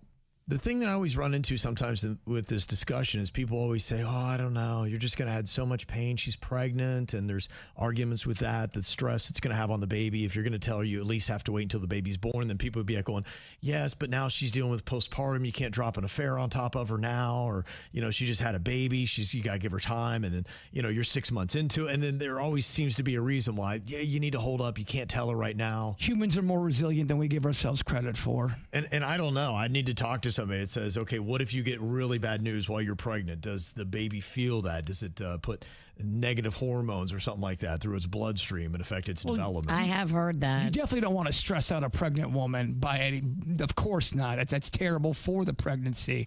But you need to put the heat on the son who's cheating, the one that's doing all the dirt bag behavior. He needs to be a little scared. How pregnant is she? Is this something you can sit on for a couple months? It just said that pregnant wife, did not say how far along she was, and that would be the one question. Would you tell her while she's still pregnant? Because that becomes the big question of timing now, is like, okay, what is a good time when you have a pregnant woman to let her know that her husband is cheating on her? Yeah, I don't know. Now that you bring that up, it is a big deal to me, the mental health of a pregnant person. That's why I think it's transferred to the fetus. I really do. Well, that's why I'm going in on the son, and I'm not going to upset the woman who's pregnant. But if you find out your kid, your son or your daughter, whatever, is doing something that you really know in your heart is wrong, dirty, slimy, I think you got to get in their head and really let them know how disappointed you are and how they're acting, to a point where they need to feel bad about it. I agree. She hasn't gotten to that point. He's not caving, and it seems like that is her last play, is to finally go to his pregnant wife and reveal the affair, because the son will not. Well, you could go, you know what? I'm not going to say nothing while your wife's pregnant because I don't want to jeopardize the baby. But as soon as she has that baby, she is going to know everything you've done. I'm not sitting on the secret. There you go. We're going to make sure the baby is delivered healthy. But buddy, I'm sorry. You can't cheat on a pregnant woman like that. I think it's disgusting. Mm-hmm. And of course, the point. And I'm not trying to just say that to say that. I think it's a terrible thing to do. Yeah. And then the point, if the daughter-in-law finds out that the mother-in-law knew the entire time, then she could say, hey, you sat on that and you should not have sat on that. But the mother-in-law could also say, look, I really cared about your fetal health and not making you upset and possibly causing damage to the baby. You presented from your heart and said, the only reason why I didn't come to you about this because I did not want to make the baby upset. I didn't want to grandchild. Yes, I did it out of love, but I'm telling you now because you deserve to know. And if you don't like the way I handled it, I apologize, but just know it came from the heart. I'm doing the best. Yeah. That's all you can say. Now, even with that discussion, when you ask KVJ TV on YouTube, 76% of people would tell a pregnant woman about this affair. So they would do it now, and they would not wait. And the only reason why I didn't say that is because I just know, Bird, you're not a woman. You don't know what it's like to be pregnant, blah, blah, blah. So I don't know what a pregnant woman can take when it comes to stress. Do you want to know if your man's cheating on you? Does that wreck the pregnancy completely? I have no idea. And if as soon as I say I do, I'll get emails, Virginia. I've been pregnant twice. And I'll tell you, the first time I was pregnant, very stressful, very horrible, lots of fighting, yelling, horrible stuff. Second pregnancy, very peaceful, no fighting, no horrible stuff. It is way better to be in a peaceful, happy state when you're growing a baby. Mm-hmm. Now, a second ago, we were hearing from a very upset mother who found out her 22-year-old son, who had a wife that stood by him when he went through cancer treatments, is now pregnant and he is cheating on her. And she said, you need to let her know. And he's very resistant to doing that.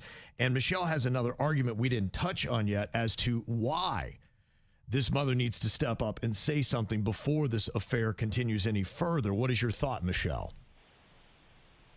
Well, good morning, guys. Good morning. And what a stinky subject to discuss. But what is the most important aspect of the whole thing is when you have an affair, you're bringing things into a relationship that you don't want to, and one of them could be a sexually transmitted disease. Wow. So if this person is having an affair with somebody and then also sleeping with his pregnant wife, yes, it's going to be one thing to tell the wife, and the stress is going to obviously take an effect, or it can take an effect on the birth or on the pregnancy, but a sexually transmitted disease is a completely different subject and a much more difficult situation to deal with than just the stress of the situation. You can push through the stress, but the sexually transmitted disease can ultimately end the pregnancy altogether. That's a great point. That's Really good true. point. We hadn't thought about right. that. I mean, that makes it a no-brainer then. There's no waiting at all. This is a revelation that has to happen now. That's the thing people always forget about cheating, too. You're heartbroken because you got cheated on. But then there is this little thing called STDs that can happen. Sure, no doubt. Even if you are being safe or protecting yourself. And that's a whole nother avenue of worries and fear you have to go through. There's so much mess attached to affairs. It really is. It's just, before ever walking into one, I know in the moment, man, it's got to feel good and impulsive. Your body's saying, yes, let's do this thing. If you can't somehow hit that pause button and start going down through the list of all the entanglements and problems that can happen if you say yes to that moment. Baby death, pretty harsh. A lot of stuff. A lot of stuff. That's heavy. And if you're a person that likes to drink and you have a wandering eye, I'm telling you, it's a recipe for a disaster.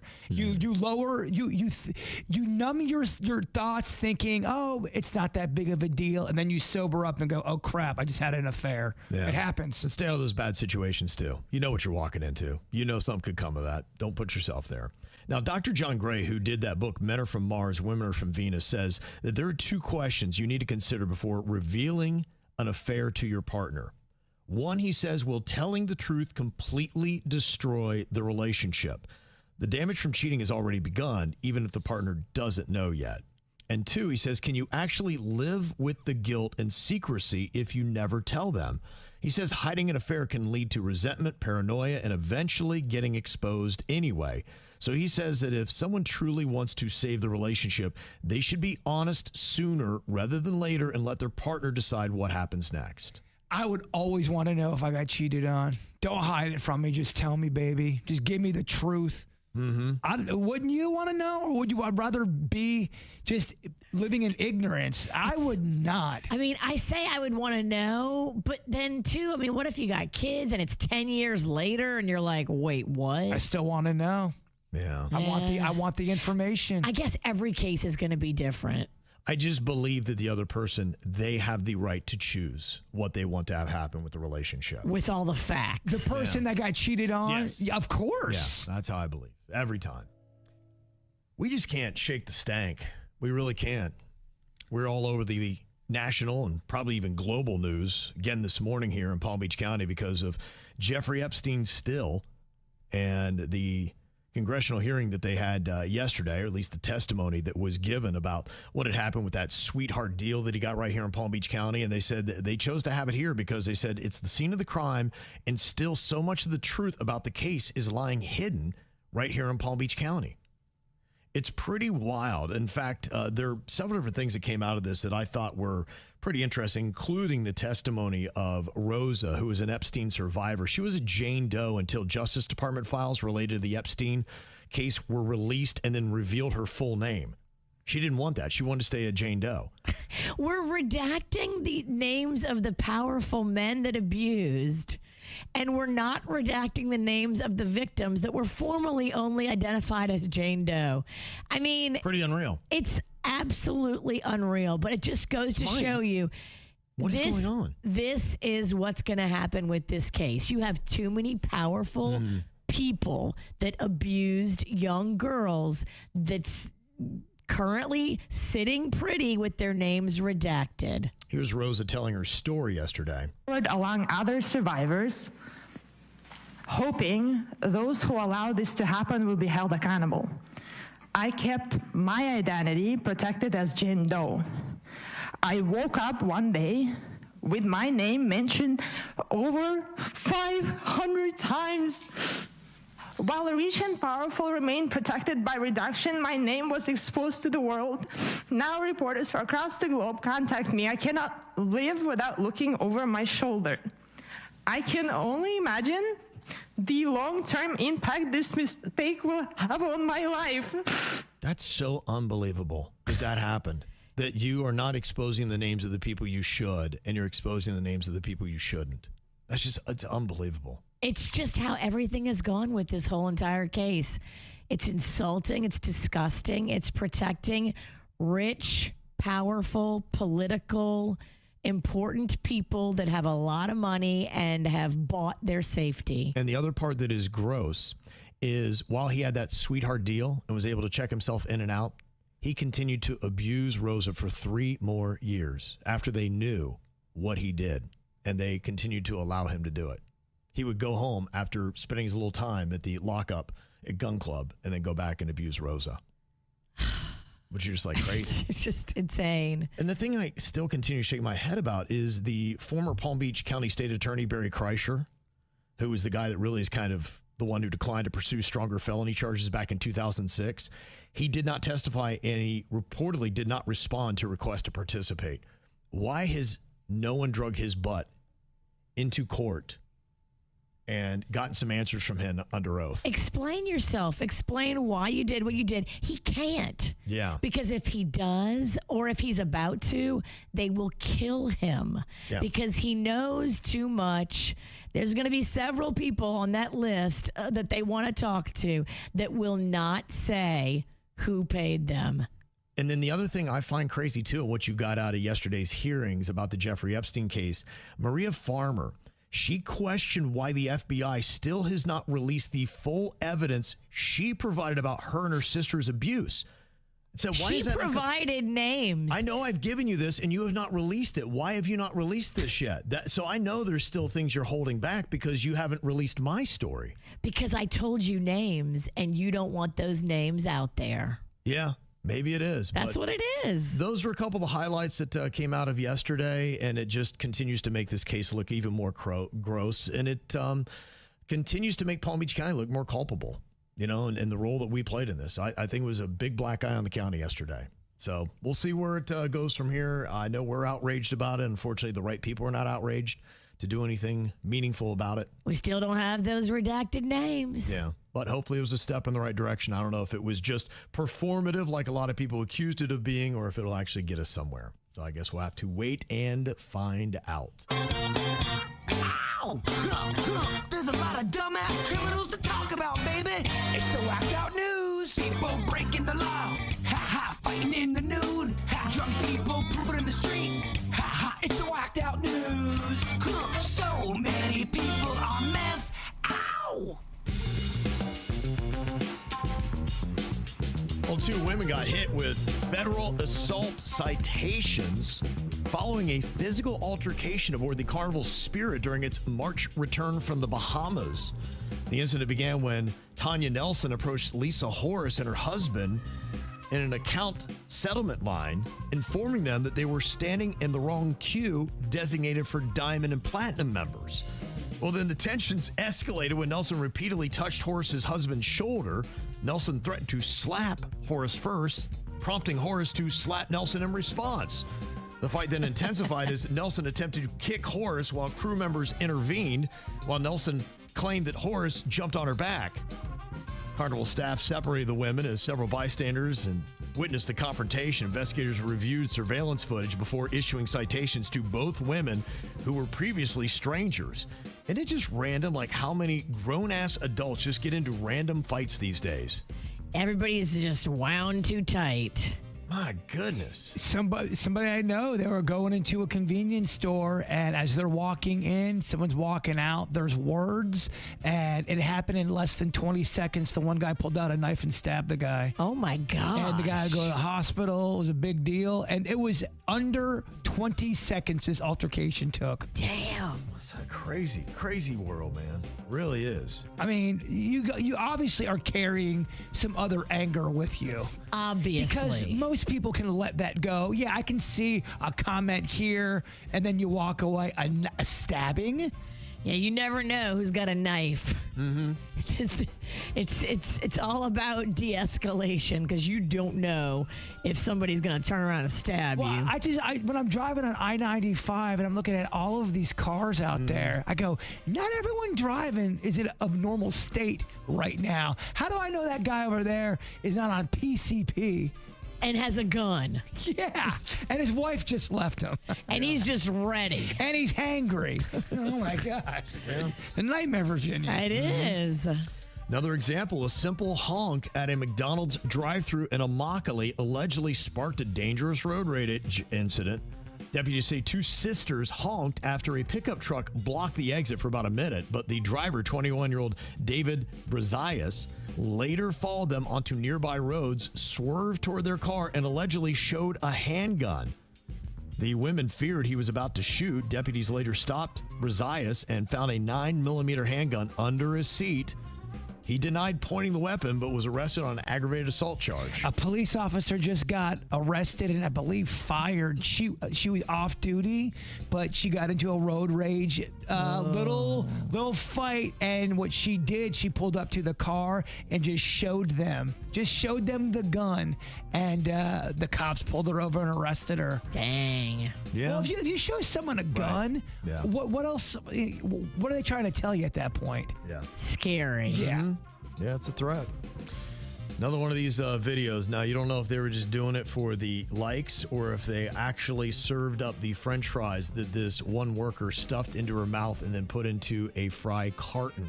Yeah. You can check out a little bit on the video on KVJ TV on YouTube, and here is the bit of the story. A video gone viral. This McDonald's employee appearing to put fries in their mouth and right into a box that's served to customers in Southbridge, with co-workers laughing on. You want French fries today, right? Oh, that's all over Facebook. That's disgusting. Are you kidding me? Yeah. And it's not sanitary. That's unacceptable. Neither police or those owners have given us any update about the status of that employee. Well, the employee has been fired. They said their actions were unacceptable and they violated company food safety standards. Now, the question is, did they really serve the contaminated fries to a customer? It don't matter. It doesn't matter. Companies don't want to play these games. Yeah. You might as well have just done it because everyone's going to assume you've done it. You said you did it, and you showed us a video of you doing it. So in my book, yeah, you did it, and you served those fries. You're dumb enough to post it and do it. I think you're dumb enough to actually put it on and do whatever you're going to do. Gosh, that's dumb. North Carolina investigators are re-examining the 2004 death of 16-year-old Josh Davis as a homicide, and they've identified Four Oaks police detective Megan Potter, one of Davis's former classmates, as a person of interest. What? Davis died from severe head injuries after being struck while walking in Garner with a friend on January 6 of 2004. The case went cold for years until investigators revisited a 2010 tip from Potter's ex-husband who claimed she confessed involvement in the hit and run. What? Why? Authorities recently searched Potter's home and seized electronic devices as part of the renewed investigation. Now, she's not been charged and has been placed on administrative leave while the North Carolina State Bureau of Investigation assists. The development shocked Davis's family because Potter attended his funeral and comforted relatives afterwards. Oh my God. You'd be shocked how many times this happens at funerals where the killer is hugging all of the family members. And they were apparently good friends, which makes it even more shocking. Why? I don't know. You know what happens too on some of these cold case files? They get a new set of eyes, someone who's hungrier, who looks at it from a different perspective. Now, of course, DNA and all that kind of new evidence can play a factor, but sometimes it's just old school policing and they go, wait a minute, this picture has this in there. Why didn't anyone investigate this thing in the corner? And they start getting extra clues. Yeah, and in this case, her ex-husband turned her in. He was probably not going to turn her in while he was still her husband. Yeah.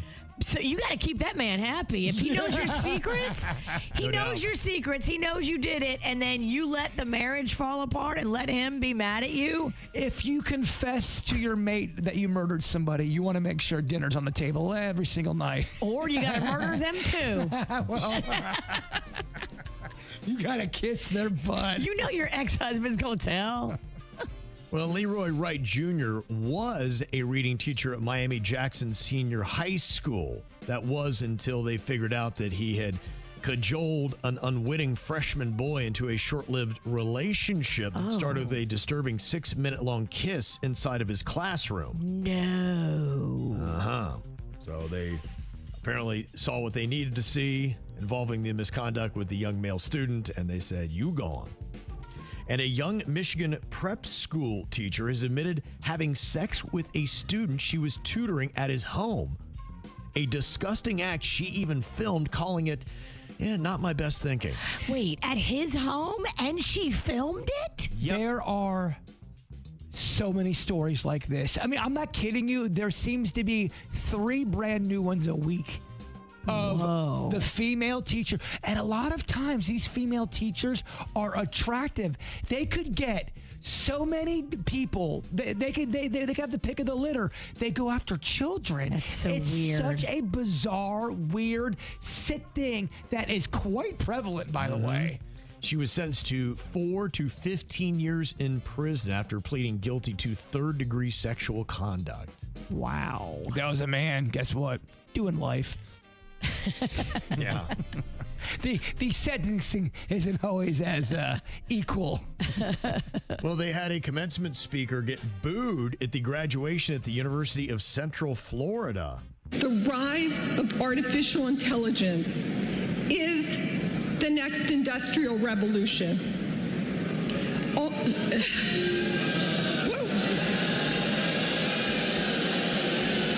what happened?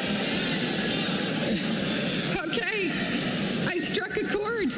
AI was not a factor in our lives. They gotta keep working this out here. In real time, I'm gonna backpedal. Yes. Yikes. Yeah, I don't like these boos. I want applause.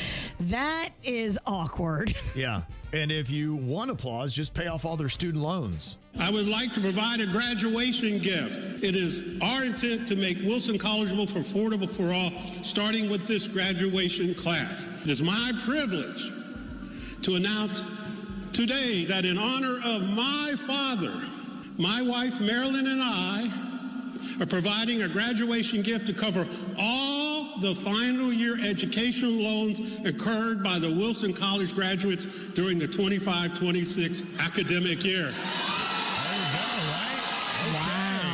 Good and bad in education. That's a beautiful gift. Don't let the AI talk. They like the free education. Yeah, free education good. AI, no, not so great. The AI thing is I'm finally seeing people really pushing back on that, and it's bleeding into everyday life now. Well, good. If you see young people that are graduating college pushing back, yes, that is encouraging. It is encouraging. It will do absolutely nothing. The robots are coming. They're taking your jobs. They're taking your wives. And they're booing you. What are you thinking about? What are you thinking about? What's on your mind? Are you thinking about? What are you thinking about? Well, Well, yesterday, what was on your mind, Virginia, was your gyno appointment. I did that pap schmar, and you're talking about how you don't really enjoy it, but you're also talking about your doctor and how she might be transitioning out of the profession, and I guess things did not go well with the appointment yesterday. They did not. So she warned me last year that she was fed up.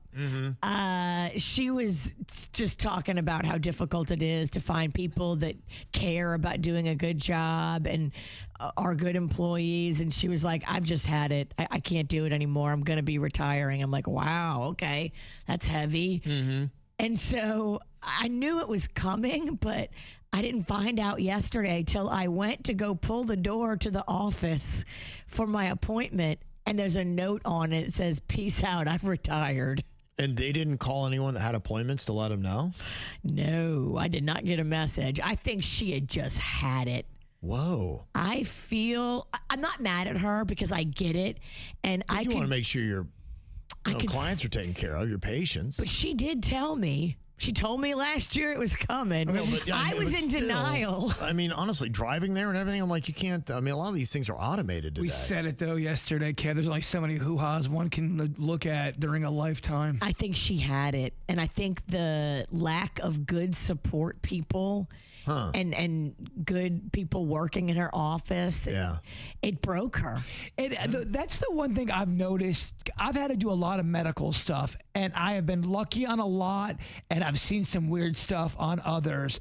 And there are some medical facilities where who's ever running it, who's ever in charge, does a terrible job because they allow fights to go on in front of patients and arguments and all of this kind of confusion right in the front of the house. And people are already kind of sketched out being, I don't care if it's a gyno, I don't care if you're going to go see your toe and to see you know what I mean, your regular foot toe. I don't care what you are going to not love going to the doctor. So when you see medical people fighting in front of you, you're like, what is going on here? It's the one place, that and with lawyers. I think doctors and lawyers, you want the utmost professionalism. Yeah. You don't want any kind of weirdness or drama.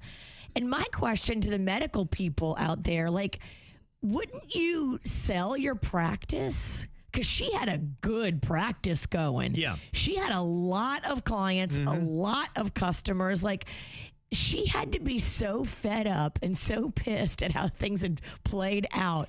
She didn't sell the practice. She just closed the doors and said, bye. And we said it yesterday. There was probably one final exam that broke her. You're right. She's just like, I can't look at this anymore. Maybe. That's wild. I need a spotter. There was to help probably, me. one situation that happened when she was like, I can't do it anymore. Well, if you're a doctor that only deals in nards constantly, after your 35th year, you go, too many nards.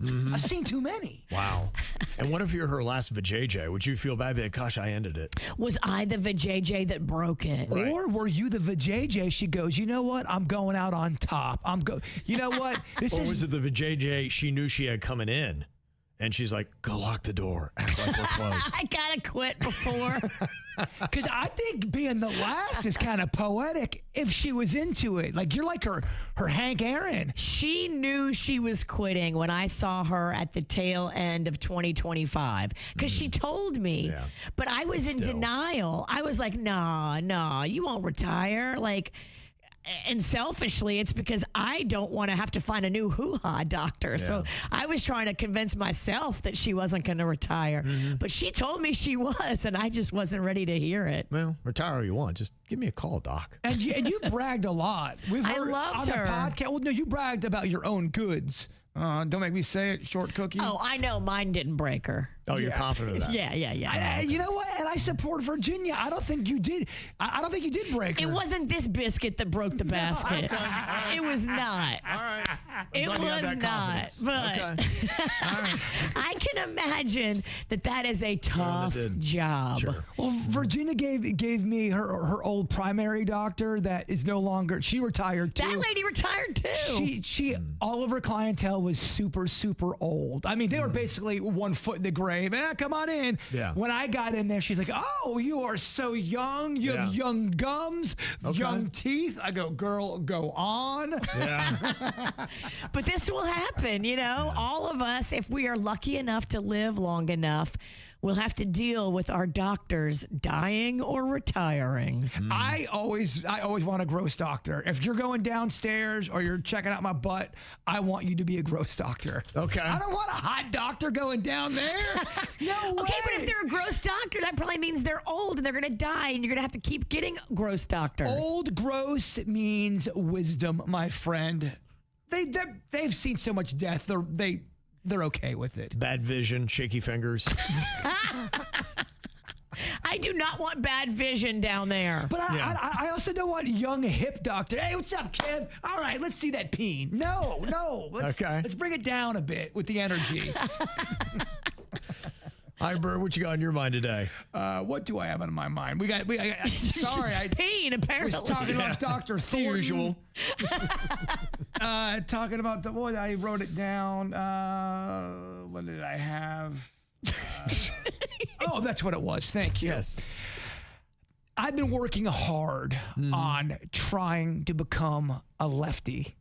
Okay. I've told you this before that I feel like I was born a southpaw. Yeah. And in my elementary school years and even in preschool, for some reason, I don't know if they thought the devil wrote with the left hand or they tried to break you. They did. Yeah, it was a Catholic school thing we found out when you talked about it a couple weeks ago. I never went to Catholic school, so clearly it bled into other parts of education because I remember it was at a public school and you could have had a public school teacher that was Catholic. Exactly. Yeah. Totally. But I had been doing the work so hard. I'm forcing myself to write left-handed.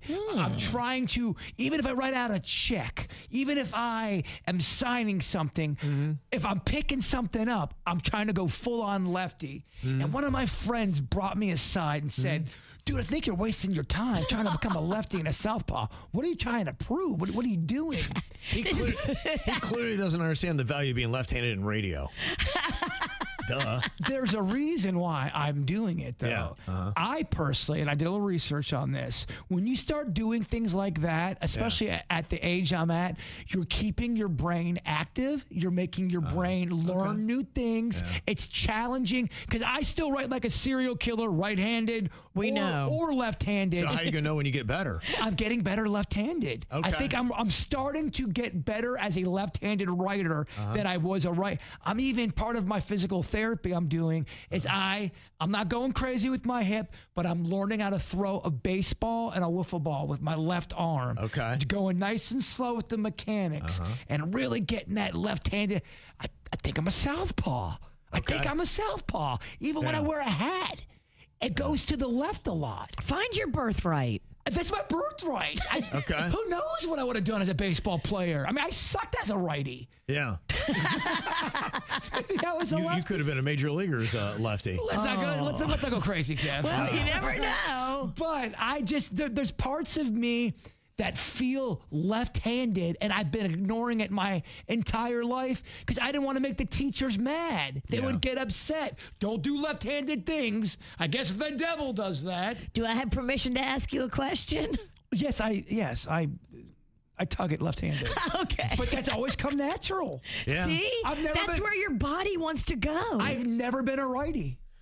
Since the day I've learned to explore, I've been a southpaw. I think sometimes you have certain things that you, oddly enough, can do better left-handed. When I shoot a rifle, I shoot it like a lefty. Really? Yeah. I don't know why. That's my dominant eye is my left eye. Now, I play guitar right-handed, but I was taught to do it that way. So when I first picked that up, automatically I'm like, all right, you got to play it this way. I wasn't even thinking about turning it the other way. That might have felt natural. I don't know. Yeah, who knows? It's a weird thing to live. It's good though that you're doing this, because I totally believe in working out parts of your brain that you don't normally work out. And then the last question I'll say, am I really a southpaw that was turned into a right-hander, or am I just a man losing his mind? The latter feels, it's like a safer pick, but can it be both? You never know. I like that answer better. Could be. You're right. I do like You're right. Because I feel like I'm losing my mind too. Sure. Who isn't? Oh, no. Everybody on this squad is losing their mind, just in a different way. Yeah, hanging on by a thread. I wasn't like this 5-6 years ago. We're all losing our mind. It's just our delivery system's different on how we lose it. Something's changed in my head. Yeah. Right when I met you, I was like, something's weird with this. Do you know the last time you had a moment of panic? You ever have something like, oh my gosh, you just realize maybe you forgot something, and I have probably at least once or twice a week. I have a moment of panic. Like last week, I realized somebody texted me like going, hey, why aren't you on the call? I'm like, oh my gosh, I looked at my calendar. I'm like, for some reason, the appointment didn't go onto my calendar. And I'm like, it was that moment where you just like, your stomach sinks. You get that hot flash. I've like, disappointed everyone. Oh my gosh. You're like, what have I done? What happened? I forgot what this. Happened? I sent you our show prep and forgot a big piece of that I needed to send, and didn't realize I didn't send it until I got into the show, and I'm like, oh, panic set in, because I knew it was part of that day's show. I'm like, son of a biscuit. Yeah. Like I said, panic set in. I think I have at least one a week where you're like, oh crap. And I had one yesterday where I had so much stuff going on, and I'm like, I was multitasking. I was doing about 3 or 4 things at one time because we had technical issues, as we normally do, getting things loaded up. So it forced me to have to do other things while I was waiting for technology. Right. And so with the whole thing, I'm like, okay, well, let me do this now since I got to wait later, blah, blah, blah. So when I took my tincture, getting ready for bed, blah, blah, blah, I kept doing stuff, and I'm like, okay, I got this, that. I'm like, I got to take my tincture. So I went, I took my tincture, and I'm like, wait a minute, I just took my tincture like 10 minutes ago. What the hell did I just do? Double tink? I've never double tinked. And so I had that moment like, oh my God, how bad is it? I'm like, what's going to happen? I'm like, when am I going to wake up? I'm like, how high am I going to be? Am I eat everything in the house? Am I going to wander out into the street? Like, I don't know what's going to happen. Don't ever forget your dose. Yes. Oh my gosh. And I was just like, oh well. So I went on and I made a video, which everybody's like going, Kev, why do you look so high? That's why. That second round was starting to hit, and I went to bed about 5 minutes after that. You didn't pick up any instruments, did you? No, I did not. No, I'm just like, get to bed as fast as you can. I don't know what's going to happen. I just pray to God I wake up in the morning. The worst is when you realize you have doubled up, and that beginning feeling of dread hits you. You're like, oh no, I went too hard. Yeah, there were some fun comments that I got because I asked, what is a time when you had a moment of panic? And some people left a comment on that video where I looked so high. And Debbie said, I remember the time my boyfriend Mark sent a picture from the Dunkin' Donuts, and I replied, double D's, who does that remind you of? Wink, wink. But of course, my dumbass sent it to Matt, my boss, not Mark. Large font, old people, large font. Oh. I think a lot of people probably had that. That would be a great moment of panic when you realize you sent the message to the wrong person. You sent a sexually explicit message to your male boss. Wink, wink. If you accidentally send a sex message to the wrong person, especially somebody you don't ever talk to, it can get quite awkward. And fine. Have you done this? Yes, I have. And it was awful. Yeah. Tell us more. Well, because no matter what you say or defend, it sounds like you're fishing. And on everything holy, I swear, it was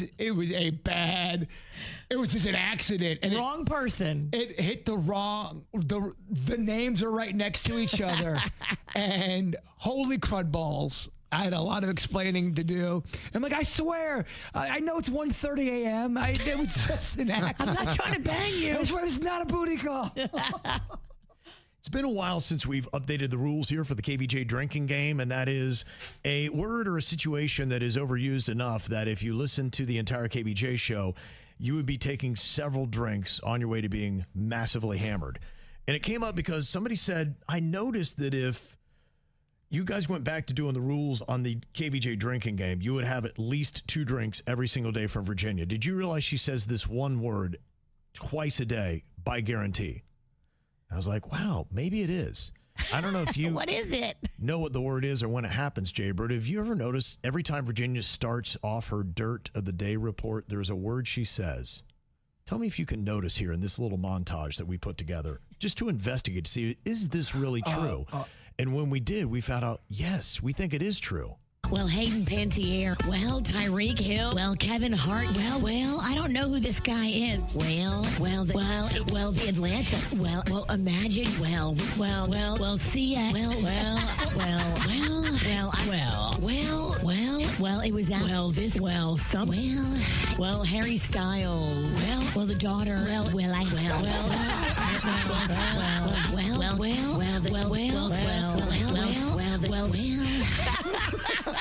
Oh my gosh. Holy crutch. How did I not know this? How did I not know this? Well. I mean, that got trippy towards the end. I need off this roller coaster. How about that, huh? A psychedelic album towards the end. Oh, my goodness. Well, I got to make some changes. Okay. Now I'm hypersensitive. I will not do that again. It's easy to fall into. We all do it, and it takes you to hear the audio going, ew. Well. There's so many. I mean, while I'm looking at this, I'm like, I think that we are guilty of all these. Some of the comments that we had on the video that I posted up asking you what else you've noticed.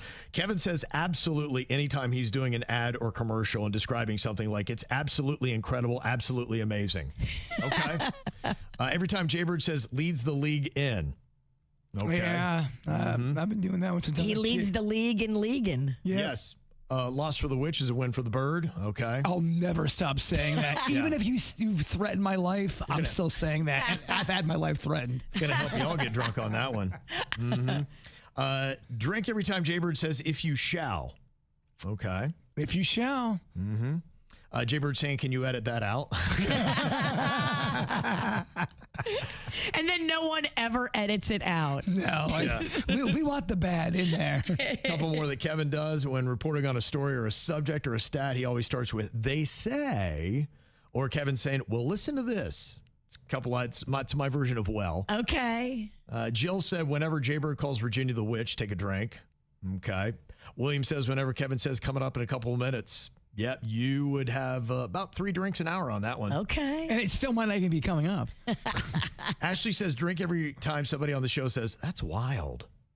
Okay. That would be a crutch phrase. Sometimes you're trying to end the conversation and we don't know how to end it. And they're like, boy, that's wild. Oh, boy. Life is wild. Or, oh, boy, that's awesome. If you end it with that means we don't know what else to say. So he said, take a drink every time the Kevin Ralston doesn't know what to respond with. So he just says, well, all right. That's my favorite.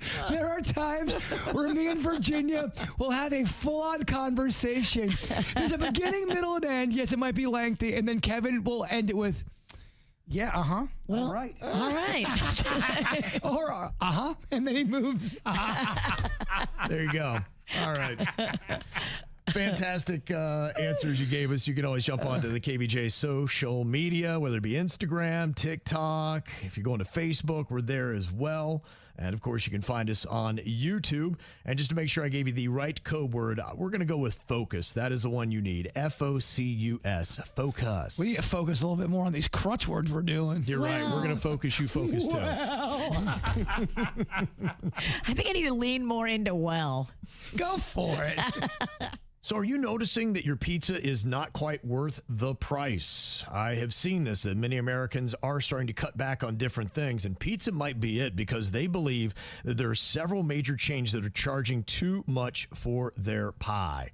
Now, on the East Coast, the ones that got the most complaints, and that's where they got this information from, was Papa John's, Pizza Hut, Sbarro, were the top 3 that were right in there. And Domino's is up there as well. I got to tell you, man, I've ordered from some of those kind of places. The days of those $8.99 pizzas or $10 pizzas, they have gone bye-bye. At some of these chained restaurants that you're speaking of, you are paying So, I mean, we're talking supreme, next level, primo prices if you were going to a legit restaurant. It stinks because, pizza inflation, I feel like it's gone up way more than normal inflation. There's one place they make what I would call a cracker pizza. It's not thick. It's really, really thin. It doesn't have as much dough as a regular pizza. They used to charge about $13 for their pizza for their large. They've got it up to $19 now. And they only serve it to white guys. They only serve cracker pizza. Yeah. I was not trying to no race thing. It is kind of high, and I'm not a big consumer of pizza. I like a lot of the other Italian foods, but in my house, Rocco and Panda, that is their number one thing that they eat more of than anything else is the pizza. So I see the prices, and it is ridiculous, the inflation. Look, I understand you're going to pay a little bit more for a better pie if the ingredients are better. I get that. It's when you're paying the same amount of a regular restaurant that's good to one of these chained restaurants that are not nearly as good half the time. And I won't say the name of the restaurant. You order them online. Me and Denny's are convinced they get the pizza and then they just sit in a parking lot for about 20 minutes hoping you cancel so they get a fee and they get to eat your pizza. Diabolical? Yes. Fact, we don't know. But that's kind of the motto of this show. Yeah, facts, we don't know. Overly paranoid, we got that on lock. I saw today the restaurant owners talking about how they're noticing people are cutting back on everything, whatever it would be tipping, whether it be desserts, whether it be alcohol, whatever.